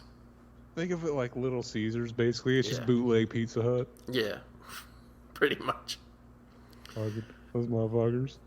I tell you what though, because like I was like watching this and I was like the other night and I was like, man, like even more than I remember. And it's weird too how like I've seen this movie probably 30 times over the years, used to, saw it in the theater, used to watch it on cable, owned the VHS, then I owned the DVDs, and then I owned the Blu-rays, and I watched it multiple times on each format. But it's like every time you watch something, like the older you get, it's like the more you pick up on shit. And I was like, the first half, I'm like, wow, this is really like, not slow in a bad way, but it was taking its time and setting up all the characters and all that. But then it starts killing them off pretty quick, and like before you know it, we're barely at the hour mark here, and like we're going into like really the third act here. I mean, it's like a 96-minute movie, but as much as it sets up, like it sets up all the characters, all the kids. It sets up Nancy's back. It sets up this new doctor guy. It sets up that there was they come with the backstory of Freddy, and like all that is like out of the way within an hour, like tidy storytelling to where like pretty much the last half hour here, it's pretty much an action finale. Like when I was watching this other night, I hit the display button. I was like, how much time is left? It feels like the movie's wrapping up, because I always remember this part where they go to find John Saxon as being like the end of the movie, but I'm like, oh, we still got a ways to go. Like, I don't know, like this movie is it's really tight to me. It's like when you watch it, it kind of has like the classic film feel. Like it's not chopped a bit, like the editing's not too fast, but it is actually storyline, at least wise, moving pretty fast. They're kind of playing up on the whole redemption thing too, because they mentioned the fucking like, after the events of the first one, Freddy killed their Nancy's mom. And then they kind of fucking, her and her dad kind of drifted apart, and he's fucking hanging out at the bar and shit. And then like now she's showing up, fucking, and then he gets the whole redemption arc coming up where it's like fucking, we gotta go, because they find out that they can fucking kill Freddy once and for all if they bury him on what is it? Fucking concentrated ground. Whatever. Well, no, the nun says hallowed ground, so I thought that that meant that if they bury him like in a cemetery that's like kind of protected by God, but because his skeleton, hashtag spoiler, his skeleton comes alive, like, and starts killing them, they have to just hurry up and bury him real quick. So I think that's kind of why he didn't stay dead and he popped back up in part 4. But fucking hell yeah.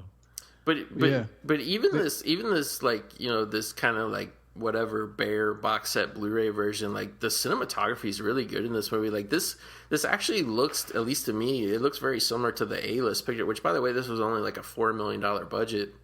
But visually, it looks like much bigger and much more serious of the movie. So like that's what I was going to ask you. Like it really kind of surprised me, because there's all the crazy Freddy shit. But just as a movie, like this time you watched it, Zach, like how would you grade it just as like an actual film? It's a big fucking, it's still one of my favorites in the series. Fucking, it's still a big like, baby. Fucking, I don't know. I don't know if is this a movie that, it's so hard to pick the favorite, because sometimes I want to say 3 and sometimes I say 2. Fucking, it's always a mix up between those 2 for me. Yeah. What about you? It's really hard. Like, it's really hard. But like, I think my favorite like is probably like the first one, because it just, everything seems so original and fresh at the time. It's like I kind of, whenever I think of this, I always like almost disregard the first one, because I'm like, fucking, of course. So yeah, including the first one, it's like that's high too. Fucking, it's so hard to pick. Yeah.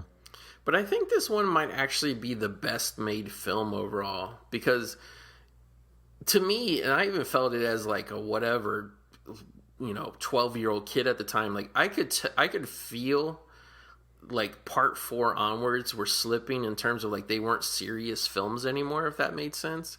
Like they were like MTV films. Yeah. That's what they felt like. And I still loved them. I still could not wait for the next one to come out and all that kind of shit.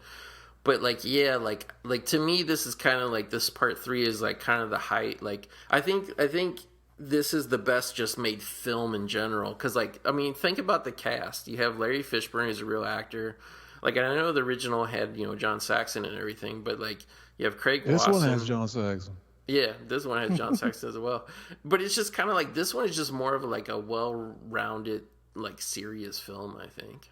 As outrageous as that says in a movie where a girl's getting her head put through a TV, but I think like the rest of the movie being serious, toned, is what makes those crazy kill scenes like actually seem like meaningful in a way. Whereas like when you get to part 4 and like it's awesome, but like you got Freddy's glove moving through the sand like a shark fin and bullshit, and it's just kind of like, you know what I mean?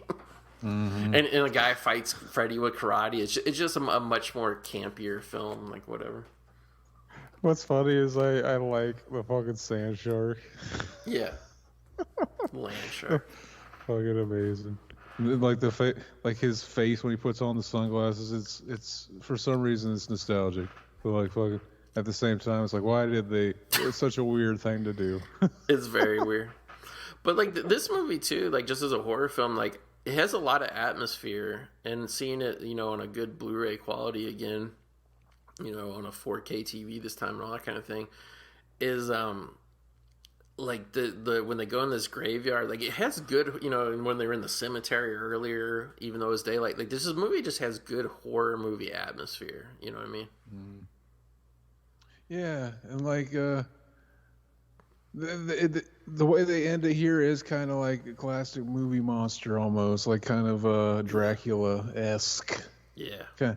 In a big way, like these horror movies we grew up with were kind of like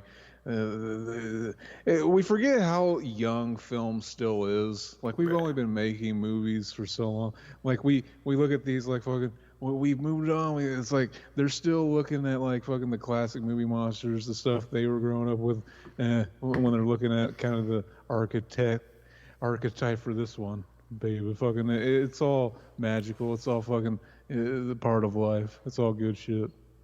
I agree, and it's funny, as young as film is I feel like it's on its last legs now. Like it's not going to evolve anymore, because I think just being able to do so much more inside of a computer, like actually ended up. They claimed it was going to like unleash all this, like anything was possible, all this wild creativity, because it's still super expensive to do all that shit. It ends up actually limiting the creativity, you know. Mm-hmm.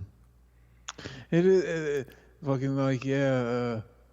It like fucking most people like they're going to TV series now. Fucking yeah, shit like that. Very Chad though. Fuck, I like TV series too though. It's all good. It's all good, baby. Oh, did you watch the new Beavis and Butthead? No, not yet.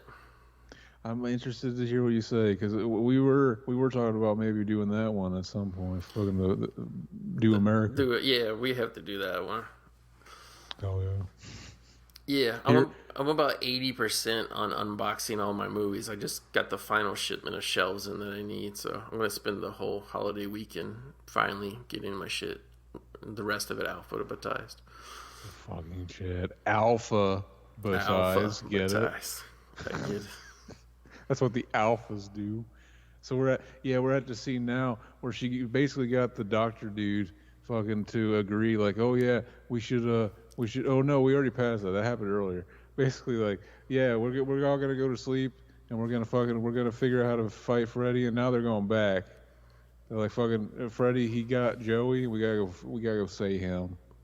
Which I was thinking about this, and it's just kind of like, you know how like in some movies they're like we can't go back for so and so because then we'll all die just to save one person. Like I was thinking about that in this one, because like a couple more of them are going to die just to save Joey, and it's kind of like it actually. I mean, I guess you wouldn't have really abolished Freddy; he still would have been alive or whatever. But it's like more people died trying to save Joey than if you just let Joey die. You know what I mean?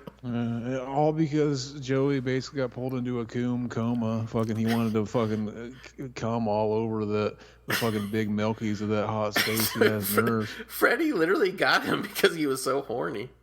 Exactly. Fucking his balls fucking grew to the size of fucking grapefruits and shit. And then whenever he carved the note on his chest, he went right through his nipple. Like, ow. Exactly.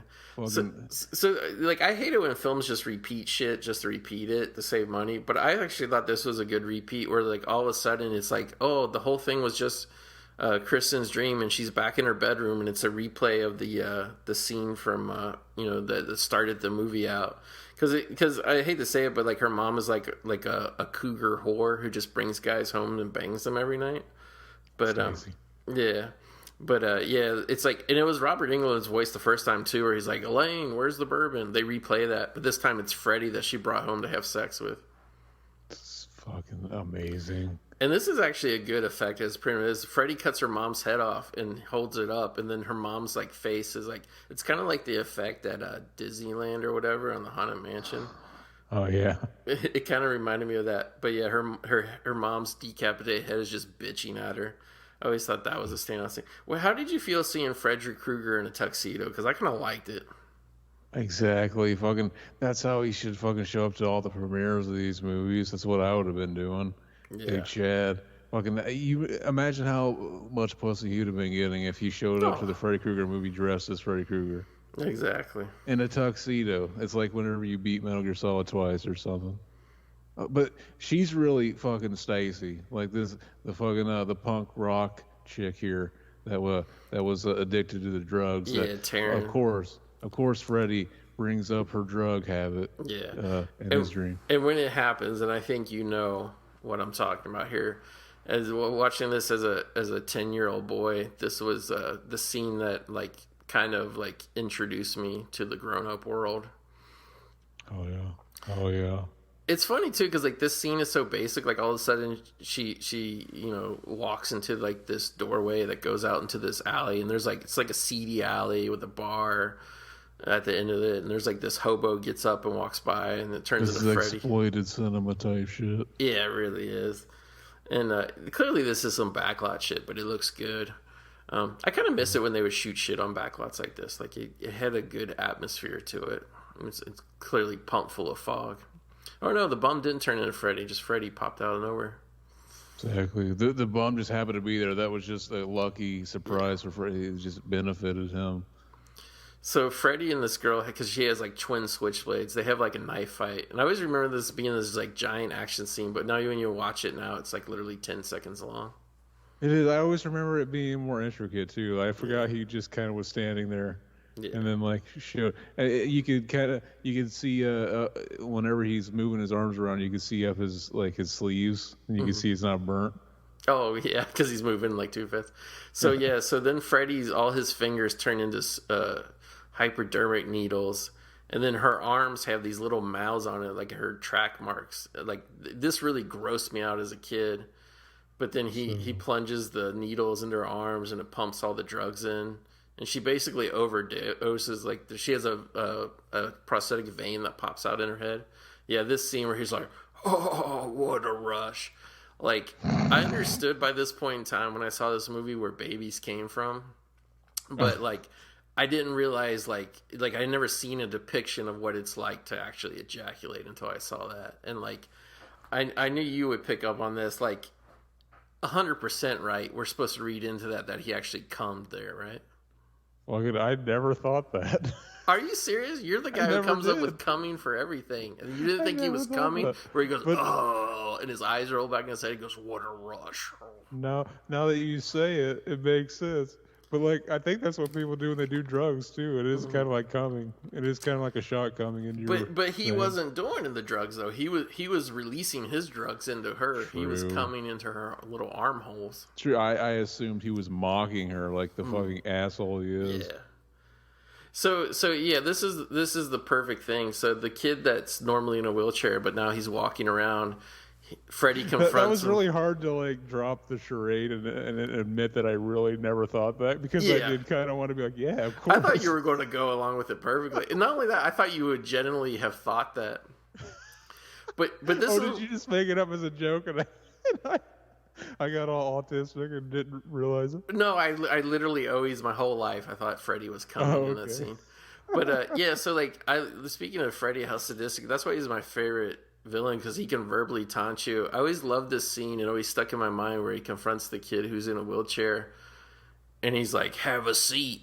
And he like has this wheelchair, like keeps trying to run the kid over. And the kid's like, no, I'm fine. He's like, yeah, but when you wake up, it's back in the saddle again. Like, I always thought that was like the meanest fucking thing that he told this crippled kid, this disabled kid this.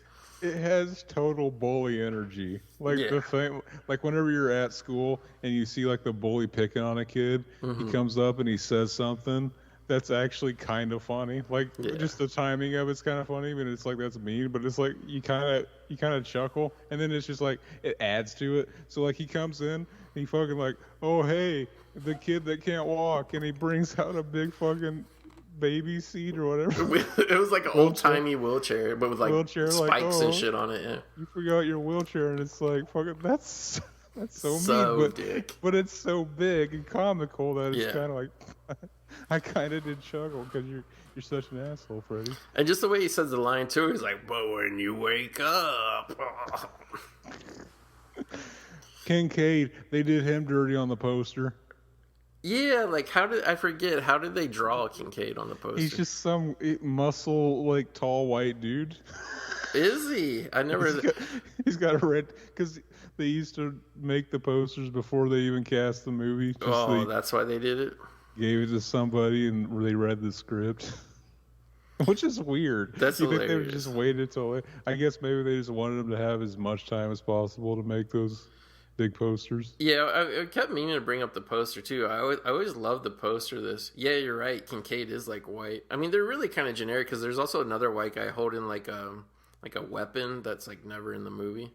But yeah, you're right. It is kind of, but it's like Freddy's kind of half face, and then like the talons of his glove, and the Dream Warriors are standing on the talons of his glove. I always thought that was the best poster besides the original one, which is really good, which is Nancy scared in her bed with like Freddy's kind of glove over her face. Yeah, it's definitely better than the second. The second poster's pretty forgettable. Like when you see, like the fact that they didn't use it for the, like they just use that promo. Like I got more like nostalgic for the promo shot, but then when I finally saw the theatrical, the one where the glove is behind the girl's back, where it's not terrible, but it's just like it's way less memorable than the first, especially the first. Like like I remember the VHS box of the first one, but then when you see the original, like fucking, you see like the weird thing that it's supposed to be Freddy. Like, what the fuck is that? What is Freddy taking the shape of on that cover? On the original poster or the VHS art? On the original poster. Did you ever think that? Like, isn't it just like his eyes are like floating? Maybe. I don't think I ever saw that. Let me look it up real quick. I always just thought, like, what the fuck is that weird clusterfuck that they, like, did someone just accidentally spill paint there?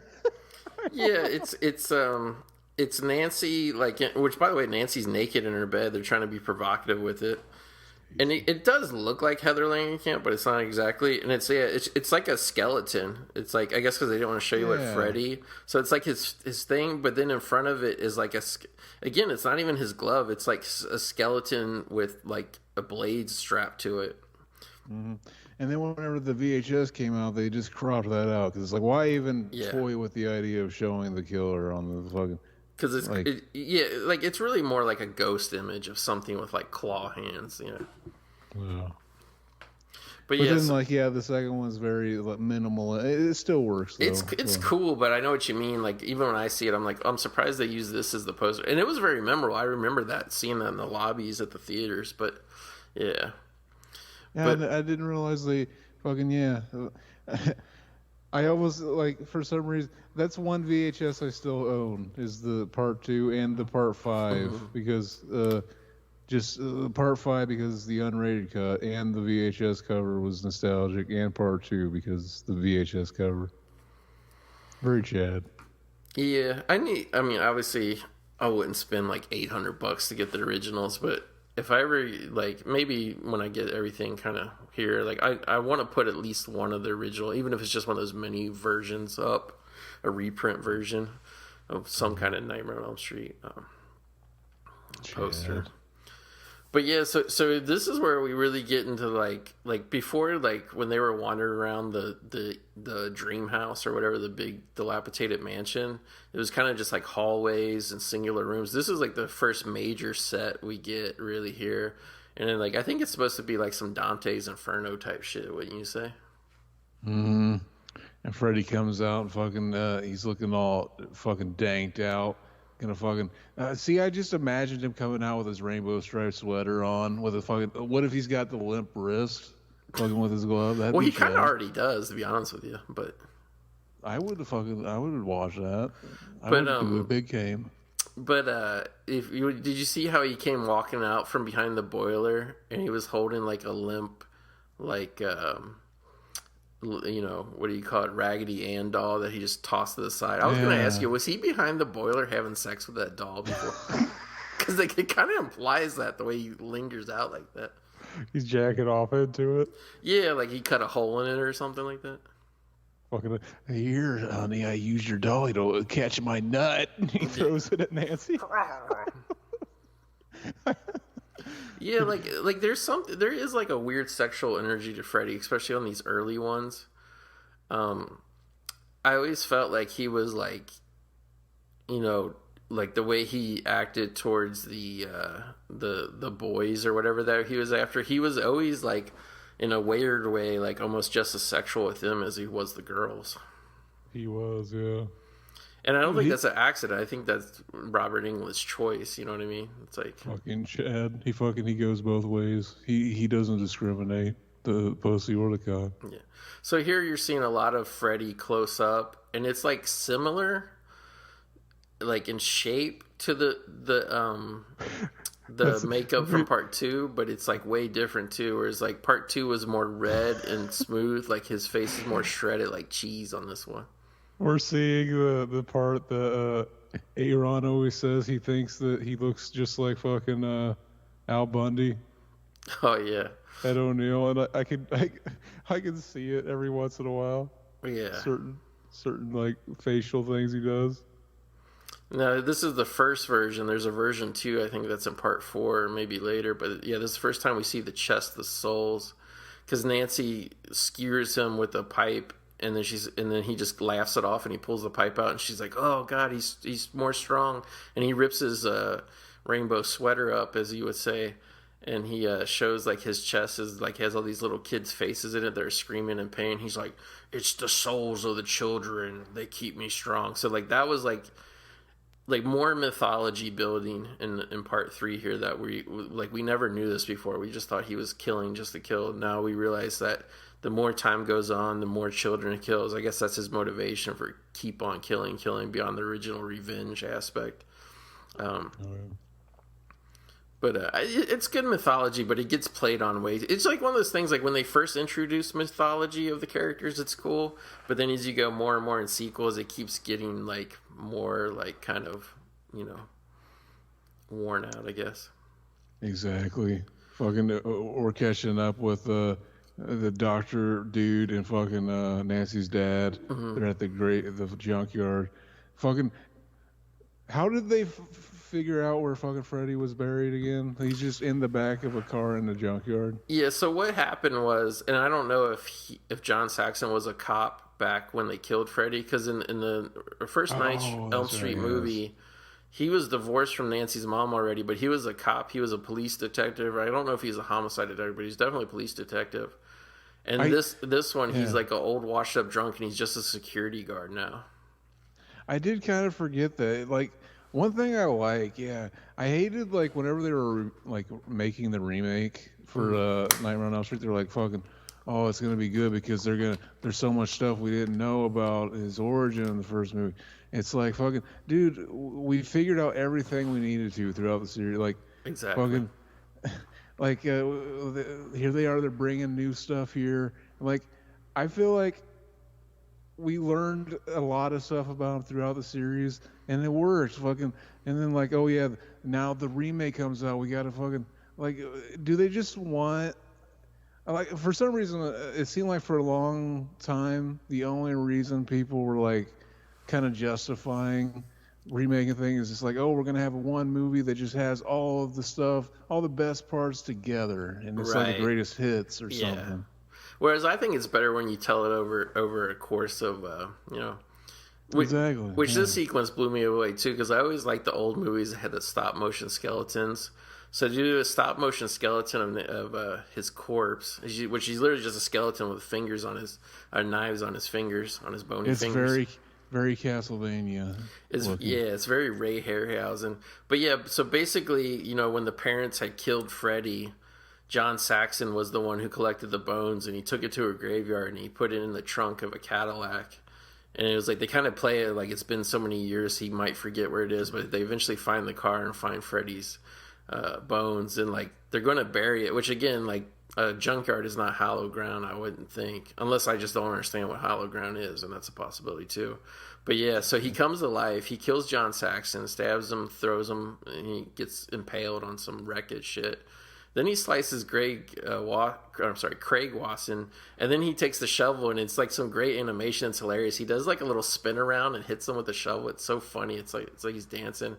And I always love that moment too. Craig Wasson falls in the grave, and then because I guess they kind of established Freddy can't be in the dream world and the real world at the same time.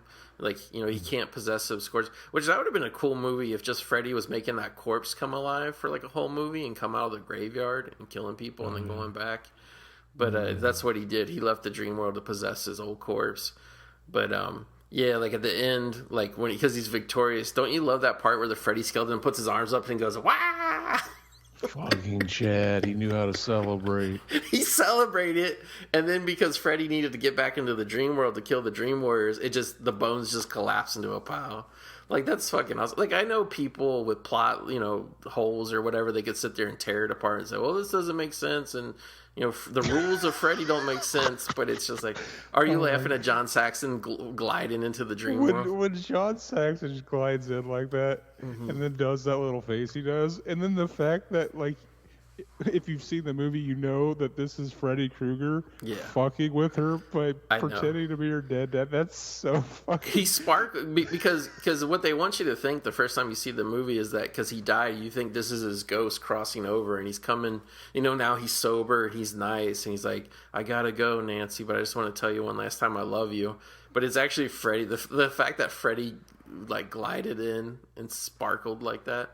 It's like that's such a scumfuck thing to do, like, but the fact that it's like it's Freddy, it's just like we can still like him. Freddy Krueger really is kind of the G.G. Allen of fucking movies. He can he's like for some reason his likability is irredeemable. It is. So because he got close to Nancy, and you know, pretending to be her dad, he was able just to skewer her right in the stomach with his glove. And but one last gasp, he's about to stab Patricia Arquette, and then Nancy comes up and grabs him and, you know, stabs his glove into his own stomach. And then in the real world, Craig Watson is now finally burying him, and it's really when he sprays the holy water on Freddy's corpse that Freddy starts getting like holes blown in him with like light coming out, which I actually think this is a pretty good ending, in all honesty, compared to like how they killed him in previous movies. Yeah, I remember in the documentary they kind of like fucking they played it off like, yeah, this is when we really started like just like we clearly don't give a fuck how we end it, just end it somewhere. Oh, the power of God kills them, and then they shrugged, and it's like fucking. I get that's kind of like how they were doing it at the time, but like sometimes it does work. Like, and then the next one, like fucking, oh, she shows him his face and then he dies. It's like, well, I kind evil has to see itself. I kind of think too, in a way, with the first two. So the first two, just Nancy isn't scared of him anymore, so he has no more fear to feed on. So she makes him literally disappear. Like, obviously, I don't think that would kill Freddy, because then he can just go haunt somebody else, but I buy that as an ending for Nancy. And same with Jesse, like, he's getting possessed by Freddy, so they burn basically Freddy out of his soul. Like, I'll buy that. I think this is the first time Freddy legit died though. Like, I understand he was defeated in their movies, but I took this as his real death. You know what I mean? Yeah. But it you know, it's, I mean, obviously New Line, they suckered in Wes Craven, but I think whoever wrote that ending of him getting the holy water and shit, I think whoever wrote that meant that to be his like legitimate death, but then the studio's like, we got to do the sequel bait, because I never remember like how they suckered in Wes Craven saying this would be the last one. I never remember at the time there even being a conversation like this could be the last one. I remember with Freddy's Dead, that was obviously the whole Marty campaign is like, oh, ooh, look at his tombstone on the poster, oh, he's dead. Fucking Freddy's Dead was coming out during a part of my my life where I was fucking terrified of horror movies and Freddy Krueger. Mm-hmm. And I mean, I remember seeing TV spots of like the fucking, they had, remember the promotion stuff where it just showed his like fucking clothes sitting there? Yeah. And like that would creep me out. Like fucking, Really? I remember my uncle had a he basically had the Freddy glove and the whole thing. Every once in a while, he would fucking act like he's gonna get it, and I'd fucking freak out. Very low T. I mean, You were very low. Well, literally, you were low T because you probably hadn't hit puberty. Because I was like, I remember very vividly. I was like I was busting nuts at 8 years old, actually. Fun fact. Amazing! You were busting clear, probably. See, it's so weird. Yeah. Like, now that I know that that's him, the doctor dude. Yeah. Why is he sleeping next to the That's weird house? that you're like some random person is sleeping in the house. Like, how did you not know it's not the doctor guy? I assumed it was him, but then I figured that can't be him because why is he sleeping with the house? But I don't get that. So I always assume like, oh, they just needed like, oh, it's just gonna cut to another kid in the hospital sleeping in the same room now. But it's just like fucking they didn't know who to get, so they just hired somebody to look like the guy. Did you ever notice though that he also has Nancy's dream doll that he saw at her apartment? Oh yeah. Yeah. So that's like right next to the house. So it's like she calls it. They don't go to like a big explanation, but she just says, "Oh, that's my Balinese dream doll. It's supposed to ward off bad dreams." So I think that the idea is that if he kind of like. You know how like those horror movies where they're like, we take the possessed object and we hide it away and it can't hurt anybody. I think it's like that. It's like if he puts the dream doll next to the Freddy Krueger model house, it will like, keep everything good. Yeah, fucking. I was a dumb kid and a dumb adult because I'd never paid attention enough. Maybe it was just one of those things where it's just like fucking. I didn't care enough to like rewind it and like, was that him? But because we probably were talking over, did you get? It's a really quick glimpse, but did you get a glimpse of the house? Like it's just weird. Like it's got Christmas lights on. Like looks like they just took a shot of a house. Like they tacked that indie on and they got a shot of a house from another movie. It's very tacked on, very weird, very pointless. Because it's like we already knew he wasn't really dead. Like you don't literally always have to leave a light on. Yeah. So to speak.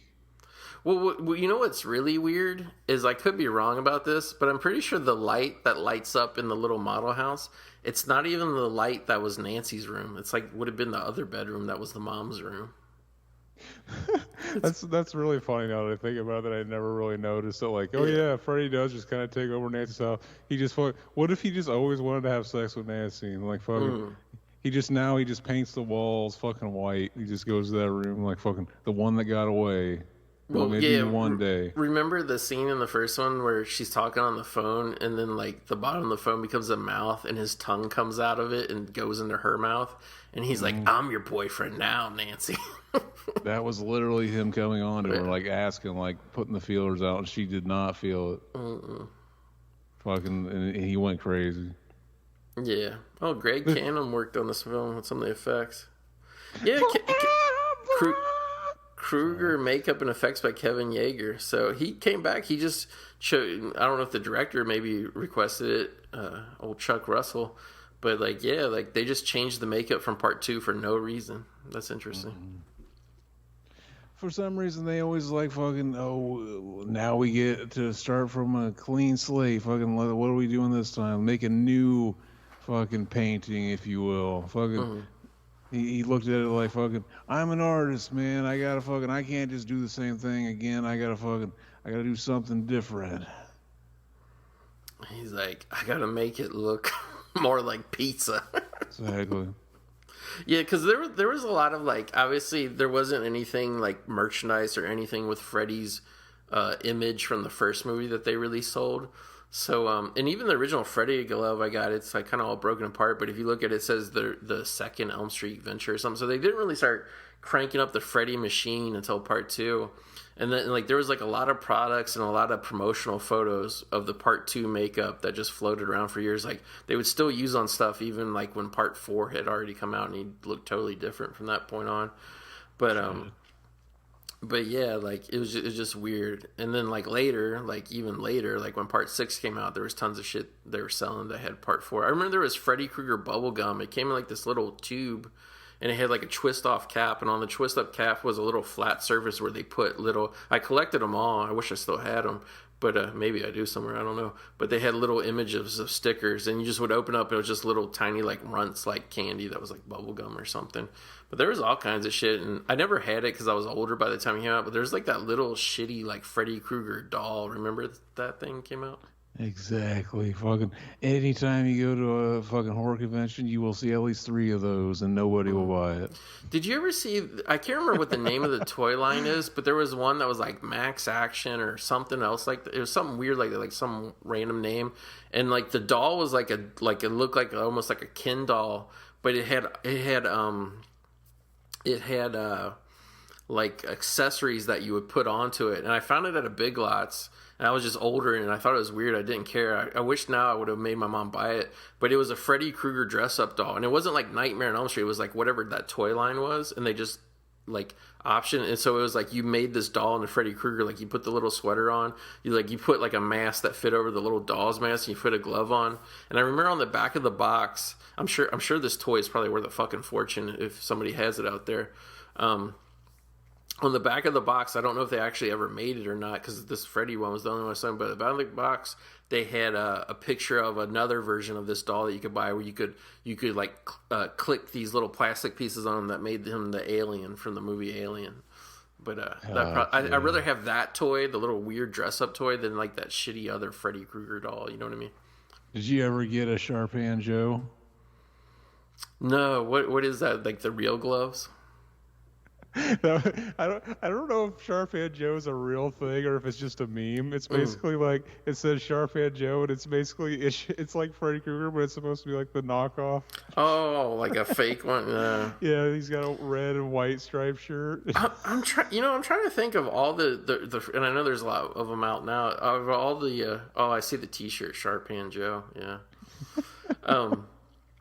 Yeah, there's like a picture of like a shitty knockoff like toy where he has a red and white striped shirt instead of Freddy. Yeah, it's probably just like a meme. Somebody probably just took a picture of a toy that looked like it or something and put Sharp Hand Joe.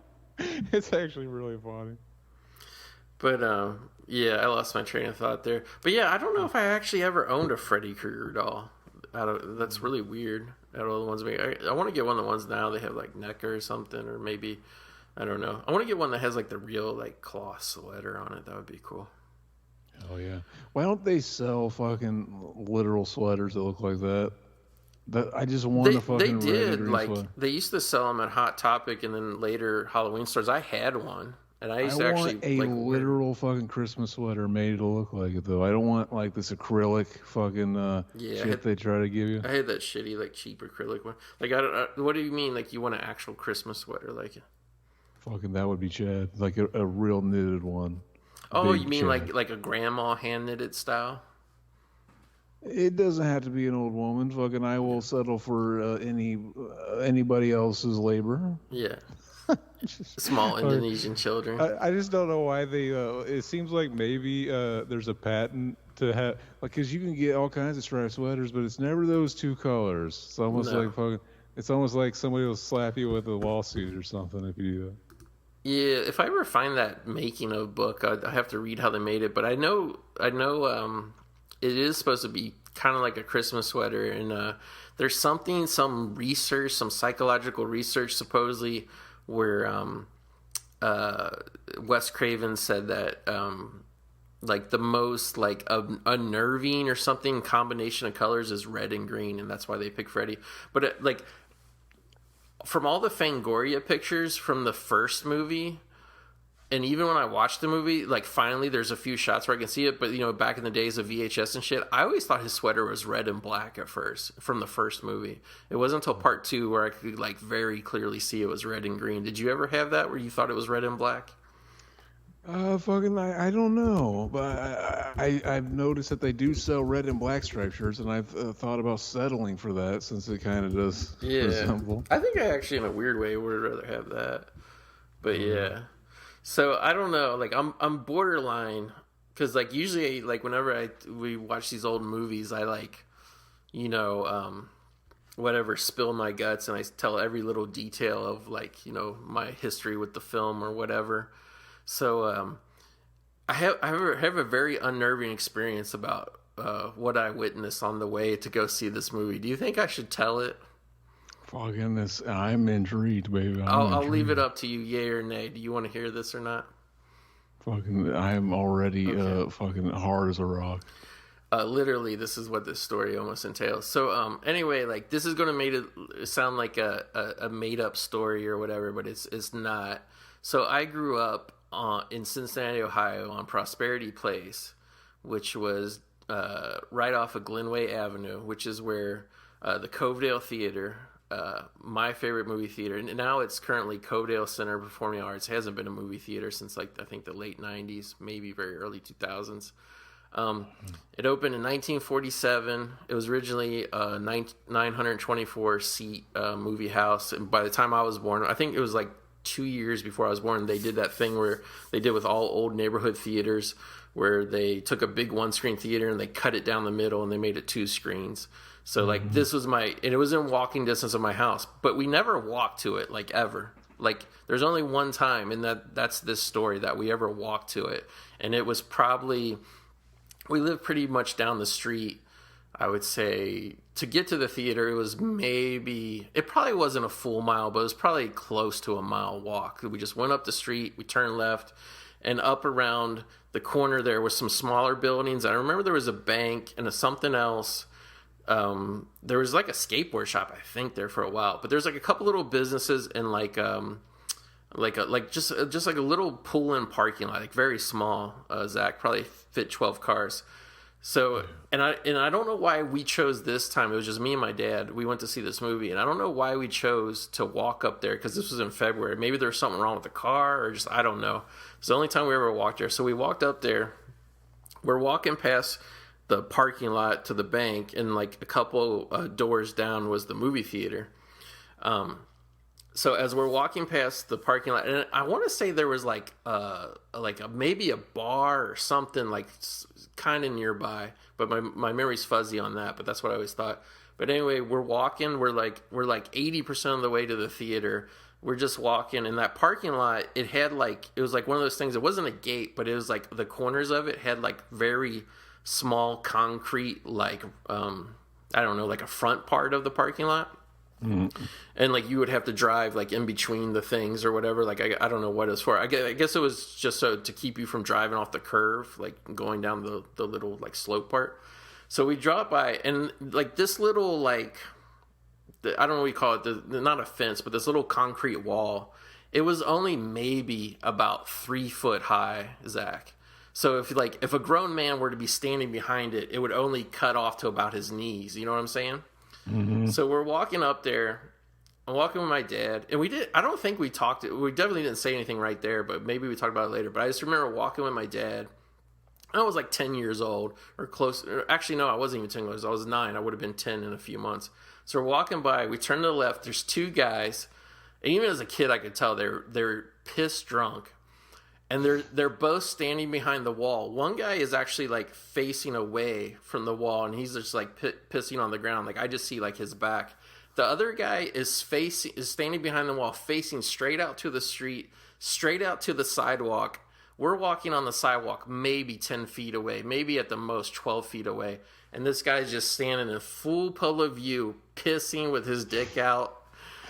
I just, like, as a kid, you just don't expect to see that in public, no less. And I just turn to the left, and I see these 2 guys, and I just see this guy's fucking giant hog, like, standing out there. And I was just like, what the fuck? And we went and saw the movie, and then we walked back, and obviously they were long gone by then. But it was like, I don't want to say it was traumatizing, because I never felt like scared or weirded, but it was like startling, like just walking, and I turned and looked, and like I was never expecting to say that, because like as you walked by the little bank or whatever it was there, like it wasn't like you could see it from around the corner. It was like, it wasn't until right when you got up on it, you know what I mean? Yeah. What happened? Did you compliment him? Did you fucking say it? I was like very like alarmed, but like I wasn't worried about it because I mean they weren't threatening anyway, and plus I was with my dad who was like a giant. My dad was like 6'4", probably about 330 pounds. So I mean, like nobody would ever mess with my dad. What if you're still in that age where it's like my dad could be up your dad? What if you're just like, Dad, fucking his dick is big. Pull out your dick, show him. It was like. I hate to say like that the guy is like the image was burned in my head, but it kind of is because it was literally my whole life, and I've seen some fucked up shit, don't get me wrong, but I don't think I've seen anything like that startling where you just kind of like come around a corner or you walk so straight, and I just never remember seeing all the urine just flying out all over. How was the cut? If I remember right, I think it was like it was kind of like a loose circumcision, to be honest with you. It was a loose circumcision, loose circumcision division. I knew they'd be behind the shit like that. It was. So yeah, up at 4990 Glenway Avenue. And what's funny is because I remember so vividly that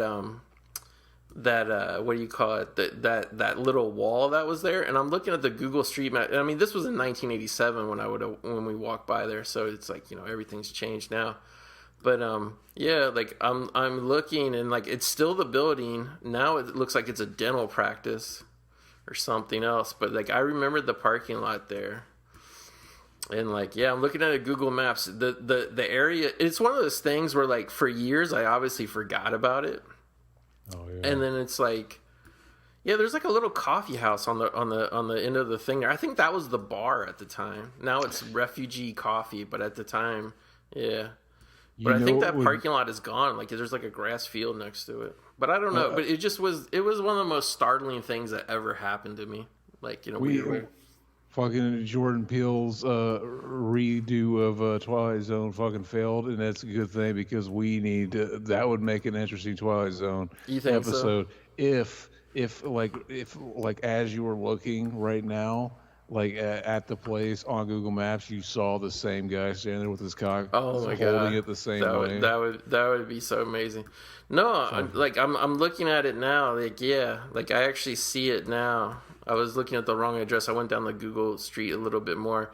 Yeah, I'm seeing it now. It's the little. He's standing there, all right. No, he's not. I thought you were gonna say that to freak me out. Yeah, no, that would be amazing. That would be like a Freddy Krueger actually exists type storyline. You know what I mean? Yeah. But I'll never forget that, man. But I'm looking at it now. It's there's like a little like a see-through wrought iron fence, but I remember clearly at the time it was more like a little concrete wall, and like fucking big concrete cock. Yeah, I don't remember at all. Like I'm sure I would have been smart enough not to say anything like right when it happened, and I would assume my dad had have seen it, but he just kept walking to like, you know, because it's like if something like that happens, you're just going to walk to get past it type thing. But I don't remember saying anything to my dad at all. I think I was just like, by the time we got down the street a little bit to get to the Covedale, I probably was just excited to see a movie, and I probably didn't even care that I just saw a grown man pissing all over the fucking street like a bum, you know what I mean? Fucking hell yeah.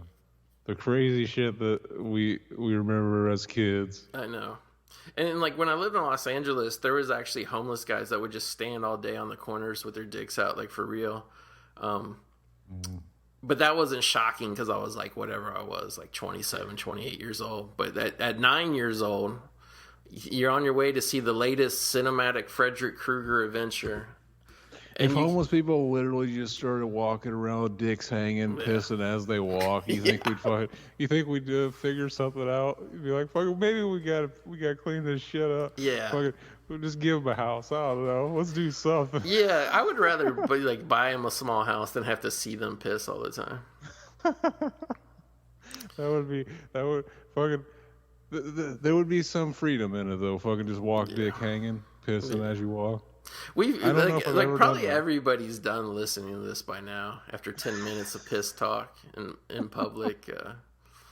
But I was I was gonna say though, fucking, I came up with that good idea for the bringing back fucking Frederick Krueger, and making him a gay icon. Yeah. But then I realized like fucking, they would either have to get rid of him being a pedophile because like that's like shit that they tried to say about the fucking they try to smear him. But then I realized like fucking.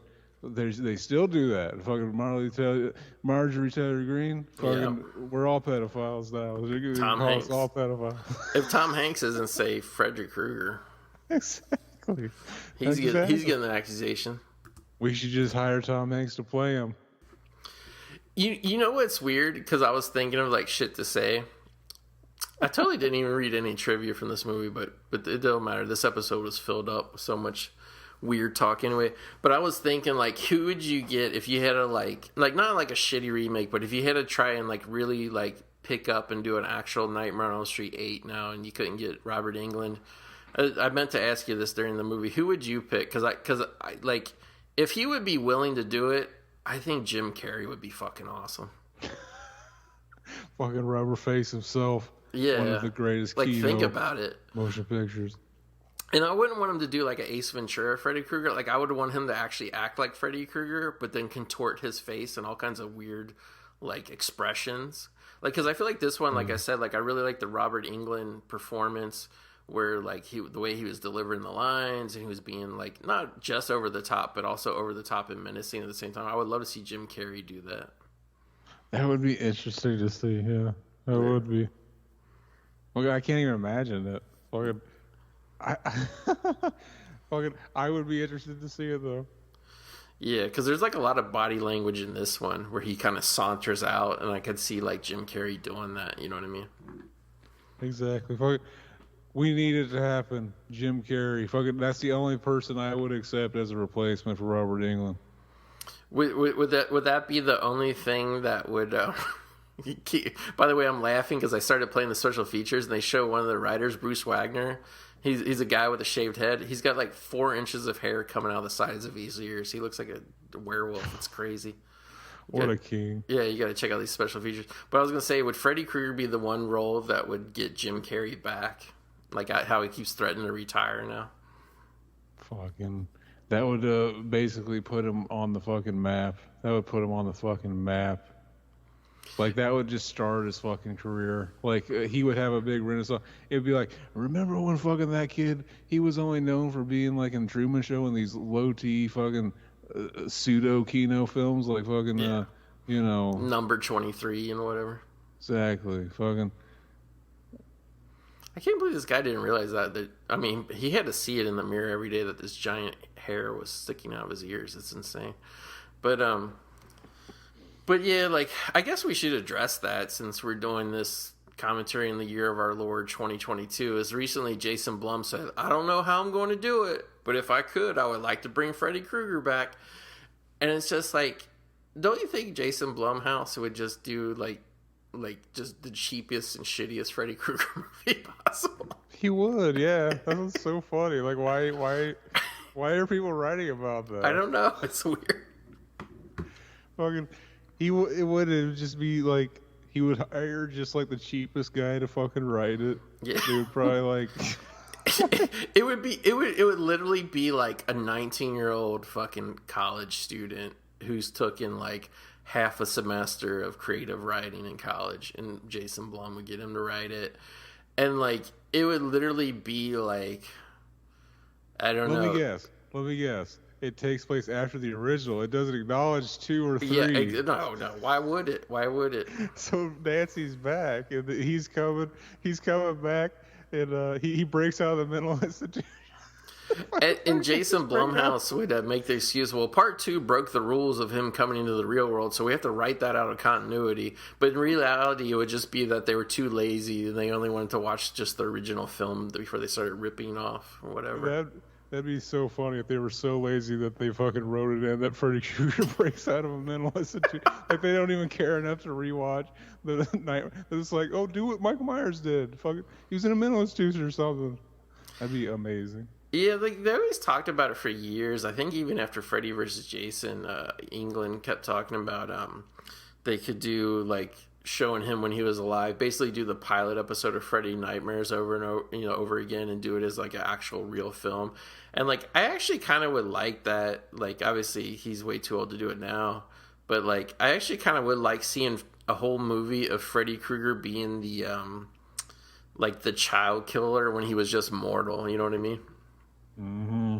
Fucking get all the sinister shit. Yeah, like I think especially because like we were kids when these original films came out. I don't know, were you even born yet when the first one came out, 84?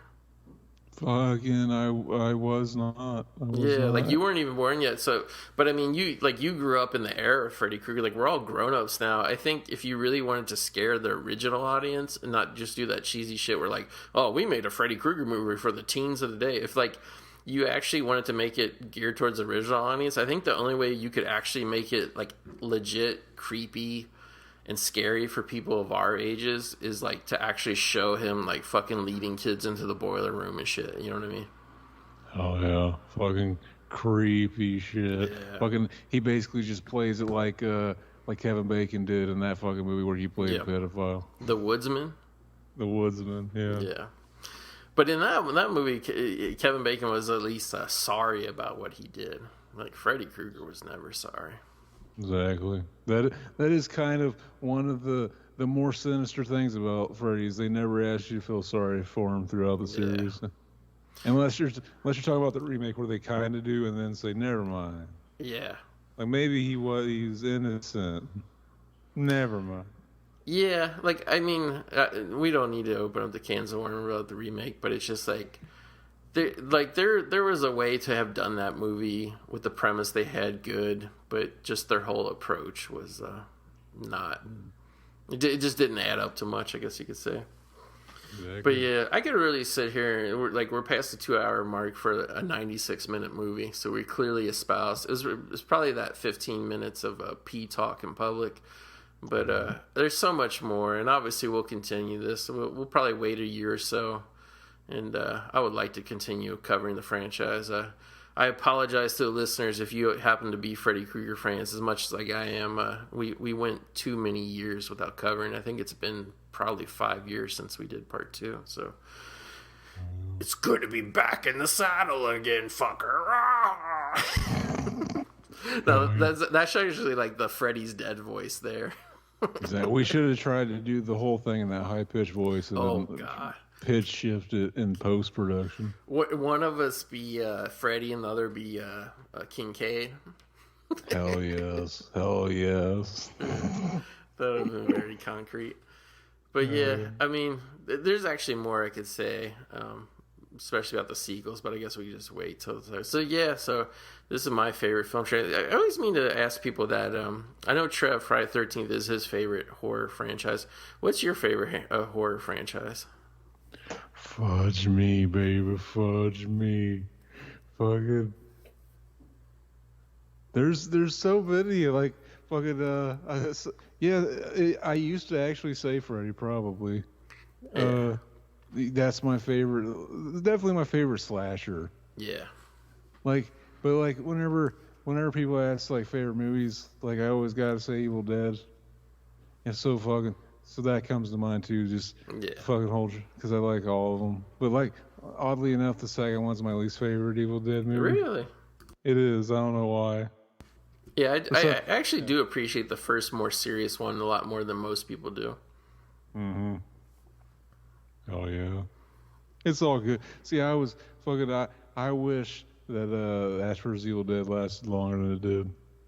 Oh, I did too. I mean, I guess 3 seasons is a good run. You know what I mean? It is, but it's like at the same time, I know exactly what. Like I've actually only watched season 1. I own them all, but yeah, I'm kind of slowly waiting. Like whenever I don't have like a streaming show going, I just dig out the Blu-rays and we watch them. But Season 2 was really fun, yeah. Yeah. I love the girl on that show, Dana and DiLorenzo, I think.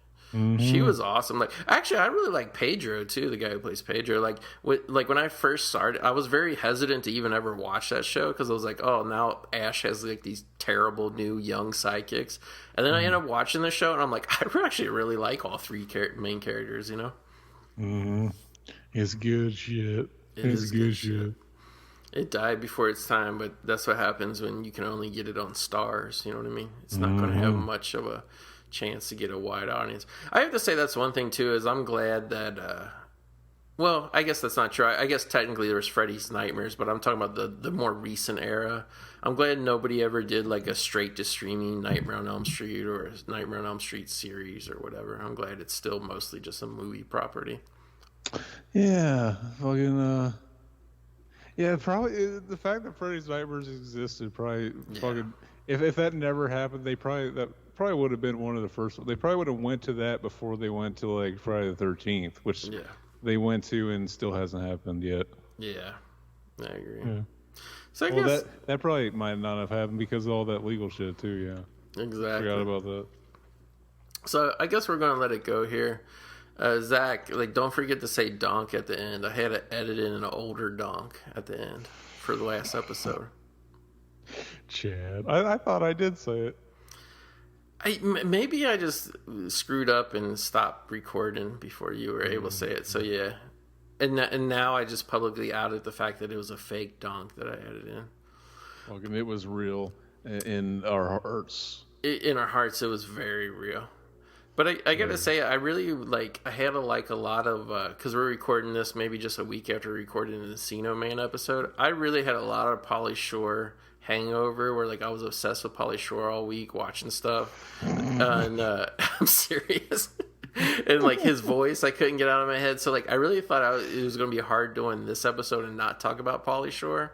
But now I'm already feeling it where our next episode, I feel like I just want to talk about Freddy Krueger some more. I can't stop talking about him. He's magnetic. What can you say? Exactly. I heard he's got an 18-inch cock. Well, did you see the size of which, by the way, that was another thing. How they're always trying to say that the Elm Street series has gay subtext. I remember people always saying that the giant Freddy snake looked like a giant penis. And I never saw that either. To me, it just looked like a giant snake. Apparently, they originally intended it to be like a penis. Apparently, if you look at the original publicity pictures where he just got her in his mouth. Mm-hmm. Apparently they were like, that looks too much like a penis. But he was surprised because it's weren't we saying that that's what we wanted to look like? It's yeah, but it looks too. So they put him. They basically told him fucking just put a bunch of green slime on it. So that's why in the movie it's hard to tell. Yeah, they're we wanted to make a giant 18-foot long penis. But then when it came time to actually unveil it to the world and we were taking heat for it, then we wanted to say it was a snake. Exactly. Very low key. So yeah. So thank you so much for joining us on, another episode of Frederick Krueger's unfortunate series of events film franchise. We'll pick it up. We'll pick it up again at a later date because we can't get enough of this burnt, smelly, violent pedophile character. But until then, we'll catch you back here next time in the movie graveyard. Dog.